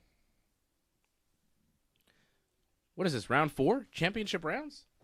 Are we in the crunch of this thing here? Here we go. Round 4. This is where it gets real crazy. Okay, Khamzat's hamming it up. I don't know who he's yelling at. Yeah, he's. And here we go. All right. 4th round of a possible 5 in this middleweight title fight. You have a 2-1 Khamzat? And Fred and I have a 2-1 Strickland? What do you think? Yeah? No? I'm thinking it's 2-1 2-1 Strickland? I think it's 2-1 Khamzat. But, Okay.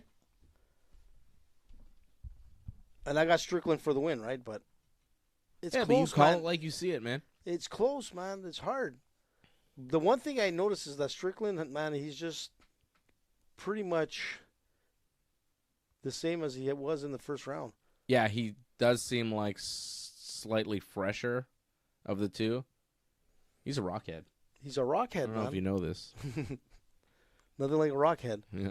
Khamzat is not throwing any takedowns, which is kind of surprising. Yeah, I feel like it maybe took too much energy from him, and he's trying to conserve because you saw him shoot and shoot for those takedowns, and then he looked really tired from it. Maybe this is just a better pace for him.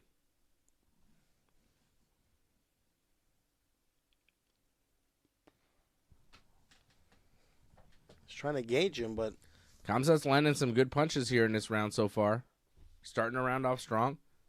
Good jabs. Missed there.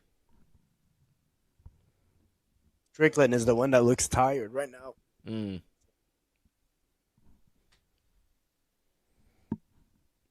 well, he started off like pretty good in the first minute of this round, but yeah, he seems like he's slowing down a little. Khamzat throwing a couple leg kicks and a jab. Khamzat is more active in this round for sure. He's the more active I'm surprised of the second win that Khamzat found because after that second round, he looked good. Done. Yep. I'm just surprised he's not going for the takedowns, but he's finding success standing up. He's having success, so why? Yeah, this is a smart from him right now. He's having success here. Gotta go the with what takedowns works. are demanding. I'm not sure he would have the energy to take him down right now. Mm-hmm. And Strickland showed that he's got pretty good defense. And Khamzat doesn't want to get stuffed and taken down himself again. That's the worst. He doesn't want to wind up on his back. And that's happened to him before. Right now, he's landing jabs and he's bloodying up Sean Strickland. He is winning this round. But look at the head count. On boxing. Well, that's total. Yeah, total. But this round, Khamzat is winning this round on boxing. Strickland's landed some jabs, but Khamzat is landing way more. And he's doing damage to Strickland. Both guys showing damage to their face. This is how their faces should look after 4 rounds of MMA. Yep. Both bloodied up. See, too many MMA fights, championship fights where they're both, like, unscathed after the fight. There's, like, no scratches on them. So it wasn't these guys are in a fight. This is a fight. Chimaev is the favorite on the live odds, so. Yeah. Well, I feel like he's winning this round, and if he wins this round, he's either up 3-1 or it's 2-2, and he would have the momentum. I think Chimaev has a momentum on his side right now. He's winning the 4th round, and this pace seems to suit him. Strickland is struggling with the puzzle of Khamzat landing the shots here. Khamzat landing more. He's going to the body a lot, so. Which could be slowing down Strickland's cardio overall. You take those body shots when you're tired, it sucks. Jason's got it Strickland 2-1. Yep, like you guys. I'd rather get hit in the face when I'm tired than hit in the body. You know what I mean? You get hit in the body, you're like huffing and puffing, Yeah, well, that's terrible. why. Yeah, well, that's why you hit somebody in the body when you think they're a little tired. Because it's awful. Oh, yeah. It takes all Straight to the... Oh, here we go. When you have very little wind and you get a punch that knocks the wind out of you, then you have 0 wind, and then you die. Yeah. Khamzat with the takedown. Strickland looking tired here. Well, that's why he went for the takedown. Really surprising that Khamzat looks fresher right now. He didn't look that fresh. He got a second wind, and he just wanted to tire out Strickland and then go for the takedown. But let's see if he can hold him down. So far, they're not really able to hold him down. Strickland doing a good job of defending. Yeah, he's got the leg. He's on one knee. Yeah, but you see the leg. He's got the leg. He just needs to pull it out. Turn him and take him down. There you go. Let's go. Ah, man, you were in a good position. You ragdolls him.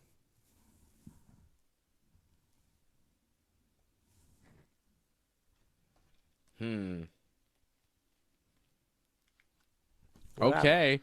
Round 4 is over, and I think this is 2-2. I think we're at 2-2. Yeah, it's 2-2, man. But it could be 3-1 Chimaev. Like, Chimaev may have won rounds 1, 3, and now 4. I'm quite certain that Khamzat won round 1 and 4. I'm quite certain that Strickland won round 2. Round 3, like we were saying, last round, is that round where you go, You don't know, either or, man. And it's what I feared in a championship fight that's close, where you have that one toss-up round. Strickland needs to win round 5, though, because no matter what, he's either down 3-1, in which case he needs to finish, or it's 2-2, in which case he needs to win the round. Right? Yeah. It's gonna be a crazy I think fifth. it's 2-2. So either way, I think it's do or die for both guys. These guys need to go. And I think more Strickland needs to go. Well, look, I think Strickland needs this round more than Khamzat, but, as far as my scorecard goes, it's tied, and I think they both need this round. 5th and final round And here we go. fight. This has been a great fight at UFC 328 in Newark, New Jersey, and we are going to see the conclusion here. We're going to get a result. Oh, here we go. Comes out with the takedown. Strickland can't defend it. He gets taken down. Strickland trying to get to the gold. cage to get himself back to his feet, but Khamzat still on his back, holding on to a body lock. Strickland back to his feet, turns it around. Big clinch turnaround for Strickland. If he could turn around again and separate and start throwing, he'll be in business. But Khamzat pressing forward, Strickland's pushing tired. Strickland into the fence. Oh. Strickland looking for a trip takedown of his own and almost landed on top of Khamzat. How big would that have been? Khamzat looking for a trip takedown, and he gets Strickland down to one knee. Watch the knees. Comes out with knees to the butt of Strickland, and now trying to lift him, pulls him down. Khamzat still on the back of Strickland, but Strickland stands back up and separates. So right now, Khamzat has the edge because of the takedown. So 3 minutes and 40 seconds to go. Let's see what happens. Khamzat's winning the fight right now, as far as we could tell, but there's still a lot of time left. There's still a lot of time, man. And he hasn't, done tons of damage. He just got a takedown. He's gonna go for another takedown. But Strickland now with jabs. Oh, and a cross. That was a nice cross and hook from Strickland. Good punches from Sean Strickland. Another 1-2 from Strickland. Khamzat having trouble landing those punches. This is what Strickland needs to do. Keep landing the jab, keep landing your punches, and keep Khamzat away from you, and you could win the championship again. You could be 2-time champion here, Sean Strickland. You could beat Khamzat Chimaev, the undefeated Khamzat that no one thought could be beat. And Sean Strickland right now is landing jabs and keeping Khamzat away from him, defending the takedowns. I think momentum is starting to sway over to Strickland. He's landing a lot of jabs. Yeah, he's throwing those punches, man. He's throwing a lot of punches. Another right hand from Strickland. Oh, okay. Ooh, Fred, what are you feeling here? Is this shifting? He's sneezy.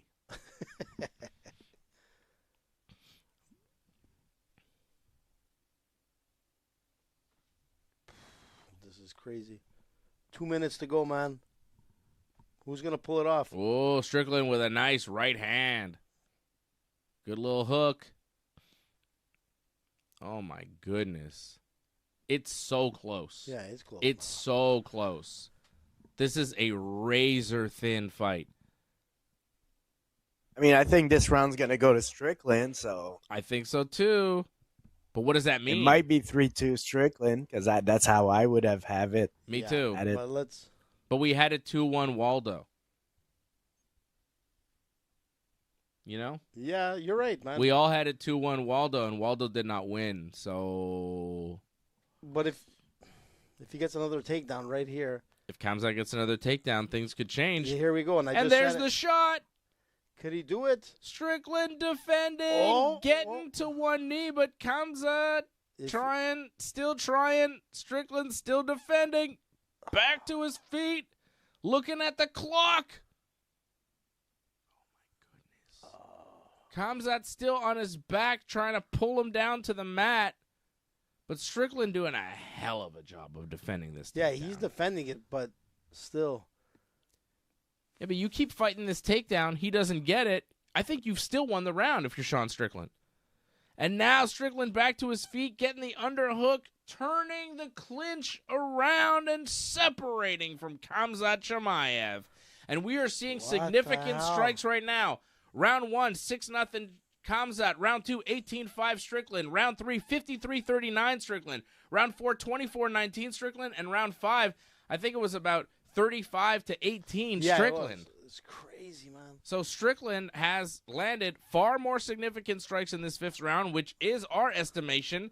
But what do the judges see? They don't see the numbers. Strickland could pull this off, They see the fight. And what are they seeing? He's like 5 seconds away, man. I think Sean Strickland just did the impossible and wound up on the greatest middleweight of all time list. What the hell, man? By becoming a 2-time middleweight champion. Sean Strickland, I believe, has just won this fight 48-47, He knows 3 it too. rounds to 2. Strickland with his hands up in the air. Khamzat down in a crouch position on the mat. Doesn't seem happy. No, it doesn't seem confident. He doesn't. Now putting his hand up like this, but now he's going up see on the cage. What do you Those think, Fred? takedown attempts made that his striking wasn't as effective. Like he should, I think Khamzat should have stuck to his striking because that's how round 3 started to turn around for him. Excellent fight. 2 title fights tonight were excellent. Yep. Joshua Van and Tatsuro Taira had a hell of a fight, which I would still say was fight of the night. Yeah, so far right now, yes. But this fight was really good too. Yeah, but This was also a very good fight. The fight was like bloodier. It was Give a them all war. bonuses. Give them all bonuses. Both fights were great. You know, this card started a little slow, but goddamn did the co-main and main deliver. Title fights delivering is what I want from the UFC, and this pay-per-view had some title fights delivering. This Khamzat Strickland fight was so good. High-level MMA, boxing, wrestling, like kickboxing, kicks, punches, wrestling, a little jiu-jitsu, but like a lot of good grappling exchanges on both sides. Yeah, absolutely, man. When Khamzat went for the takedown and Strickland caught him in a front headlock and sunk his hips down and got on top of him, that was the greatest moment of this fight. That was crazy. I was like, yo, he just took down Khamzat. Put Khamzat on his back. What a performance from Sean Strickland. Say what you want about the guy, and I'll say the things about Sean Strickland because I don't agree with a lot of the words that he uses that come out of his face. But, you know, He performed, man. I think it's a performance, a lot of it. 100%. It's not a great performance, but the performance in the octagon is always top level, and damn did he deliver a historic performance tonight. I think he should become the UFC champion. I hope the judges got it right. They're showing significant strikes, totals, 133-98 Sean Strickland. Takedowns, 9 of 13 landed for Khamzat Chimaev. Ground control time, 6 minutes, 4 seconds for Khamzat, 3 minutes, 1 second for Strickland. Which Strickland is pretty did have, impressive, man. 3 minutes Strickland there. to have like half the ground control time of Khamzat is very impressive. Yeah. I don't think it's that number, the ground control time being half, 3 minutes, for Sean Strickland is not a number anyone would have predicted. But the 9 out of 13 takedowns could be that edge. Sounds about right. Yeah, for Could be Khamzat the to edge, win but it. Yeah. I don't think it was. Man, this is crazy. Khamzat is all smiles But after he does the fight. he does look a little bit more gassed than I expected, Khamzat. Oh, my God. Bruce Buffer about to do the intro. Oh, here we go, guys. Okay, They're both okay. both hands are up. Judges, here we go.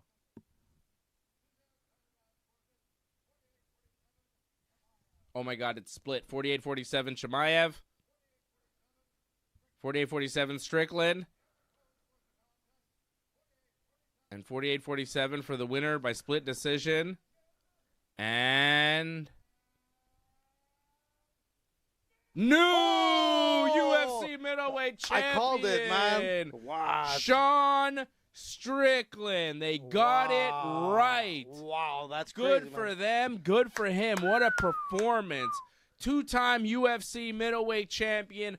first man to defeat Khamzat Chimaev. Sean Strickland just shocked the world and did the impossible, beating Khamzat Chimaev by split decision, 48-47, 48-47, 47-48. New UFC Middleweight Champion Sean Strickland and Khamzat Chimaev, the sportsman, the gentleman, hugging Strickland, giving Strickland props after the fight, and putting the belt around the new champion, Sean Strickland. After all the nonsense that led into this fight, the sportsmanship that they displayed in the octagon, I think, is what we should focus on and try to take from, because that is the best of the sport right there. That was nuts.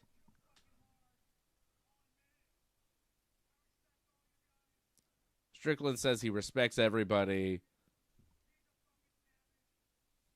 He respects all his fans and Said everybody. He went a little bit too far. He says he went a little bit too far. He should be a better example, but he tries to sell these fights, is what he said. And he did. Okay? And he did. And he gave props to Khamzat. This is a good post-fight speech from Strickland. He says Chimaev would not go back. He just keeps coming forward. Crazy. Wow. Strickland now doing the post-fight interview with Joe Rogan. This is historic. Yep. What a moment in MMA. Yeah. Even DJ got it for 3-2. Jason says, oh, shit. Then it really is, man. They got it right. I like when they get it right on a close fight. I'm really happy about that. Strickland deserved to win that fight. Man, I was the only one who called it on Thursday, man. Yeah, well, I thought that this could happen. Yeah. I didn't see it going this way, but I saw a version of this where Strickland defended enough takedowns and landed good punches. And, man, that fifth round was close. But that fifth round won Strickland the fight. Yeah. And he just barely won it. I don't think you could win a decision much closer than that one. No. That was... And I think Jason said it right. It was 2-2 2-2 going into the fifth round, and Strickland edged it out in the fifth to become the new champion. Incredible fight. I would not mind seeing those two fight again. And that's exactly what's going to happen. There will be some kind of a rematch or some kind of like second fight, like Jason said. And I mean, Strickland's all respectful now. How are they going to sell the rematch? What do you say? Strickland's all respectful. How are they going to sell the rematch? Yeah, that's true. They were very respectful to each other. Strickland was like, yeah, it'll be hard to believe all the nonsense. Yet Conor McGregor has done it before, where he's like, bah, bah, bah, bah, bah, bah, and then after the fight, he's all nice. But, we've seen it a lot in MMA. I'm sure they'll be able to find a way. But, I mean, I think really it's the performance from Sean Strickland. Wow. See, this would have been a good White House fight, right? Do you see it now? Oh, for America, you mean? Yeah. Yeah. But, yeah. I think the build-up to the fight would have been a little rough on the White House. That's true. When the champion is going, I am a terrorist, it's like, yeah, maybe you shouldn't fight at the White House if you're saying you're a terrorist in the press conference. But again, like I was saying earlier, Goat I think fucker the and things like that, that's not maybe for the White House. Huh? Terms like goat fucker should probably not be Yeah. Yeah. And even Strickland after the fight, he's like, I say a lot of stuff to sell the fight. I probably should be a better example. Yeah. He knows it too. Yeah, he went a bit far. He said it, but like you see him on they both went. You far. see him on the Embedded going on hikes with his wife. Like I can't imagine that lady. I saw his wife. I can't imagine she sees him at the press conference and is like supportive of everything he says. I'm sure she's like, Sean, come on, what are you doing? Hey, they're showing us the scorecards, and I want to show those to you. I'm very interested in how this fight was scored. That fourth round, no. Here, I'll put it up on the screen. Fifth round. Somebody gave it to Chimaev the last round. That is weird. Ooh. Yeah. Okay, here's Eric Cologne's scorecard. He scored it 48-47 for Strickland, giving Strickland round 2, 3, and 5, which is what we gave. Eric Cologne scored it exactly the way we did. Yep. Round 1 and 4 for Khamzat. Round 2, 3, 5 for Strickland. Sal D'Amato scored round 1 and 4 for Chimaev. Exactly the same, right? And then round 2, 3, and 5 for Strickland. Judge Sue Sanidad scored 2-3 for Strickland and 1-4-5 for Chimaev. So that was the 48-47 score for Strickland. So all three judges gave round 1 and 4 to Khamzat. All 3 judges gave 2 and 3 to Strickland, and 2 out of the 3 judges gave round 5 to Strickland, but one judge, Sue Sanidad, gave round 5 to Khamzat Chimaev and had him winning that fight. Yeah. Which is kind of scary because if another judge makes the same mistake that Sue Sanidad did, then Khamzat winds up the winner, and that is not who won the and fight. round We've 5 seen that was before pretty with Adelaide clearly Bird, right? So Strickland. there you go. What were you say, Fred? Round 5 was a clear round to me, the Strickland. Yeah. And I think it was clear for all of us here watching. It was clear to Sal D'Amato and Eric Colon. I think it was clear to most observers watching this fight that Strickland won the 5th round.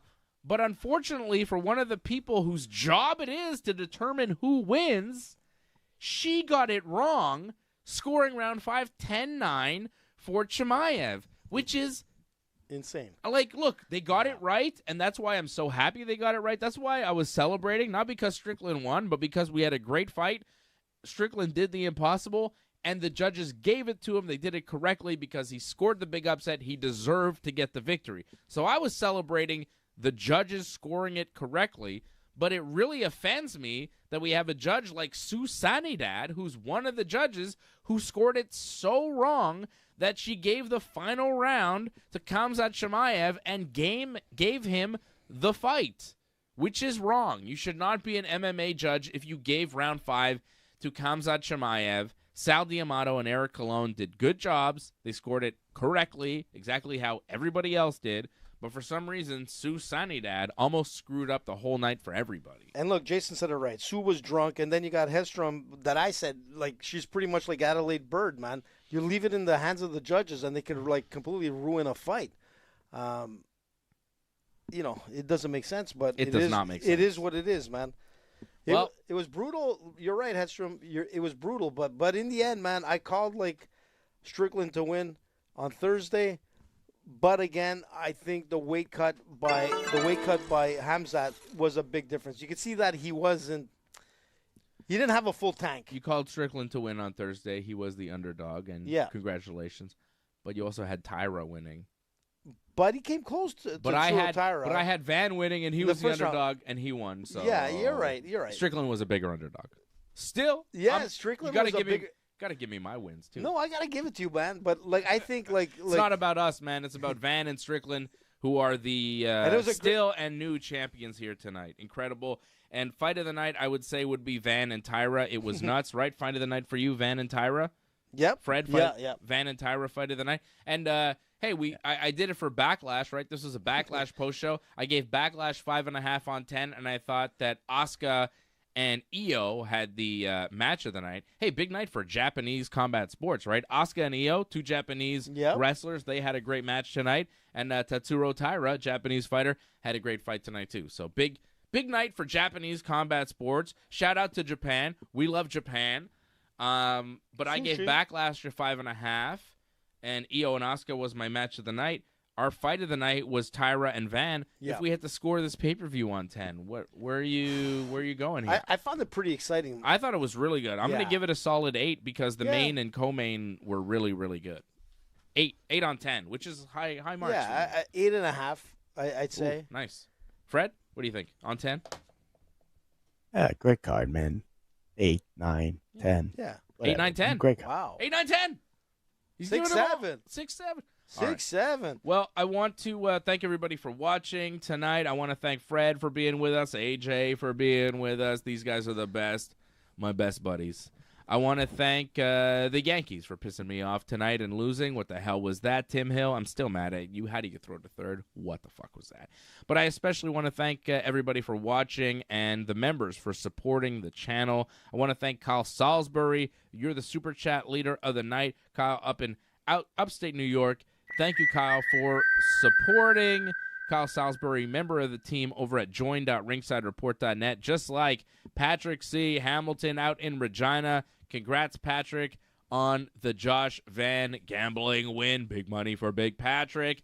Jason Pete out in Mexico, Angelo Contagones out in Laval, and everybody watching around the world and supporting over at join.ringsidereport.net. Yes, Hedstrom, DJ, everybody all around. Man. Thank you for supporting everywhere and watching. We do appreciate you. Do not forget to like this video, subscribe to the channel if you have not already, and we will see you again real soon, coming up Thursday night for more MMA. Thursday, man. Right here on the Ringside Report Network. We'll preview the Ronda Rousey card on Thursday, right? Let's see if it's real or not. That'll be fun. We appreciate your support and you being part of our community. Share, subscribe, and join us again on the Ringside Report Network, the Combat Sports Authority.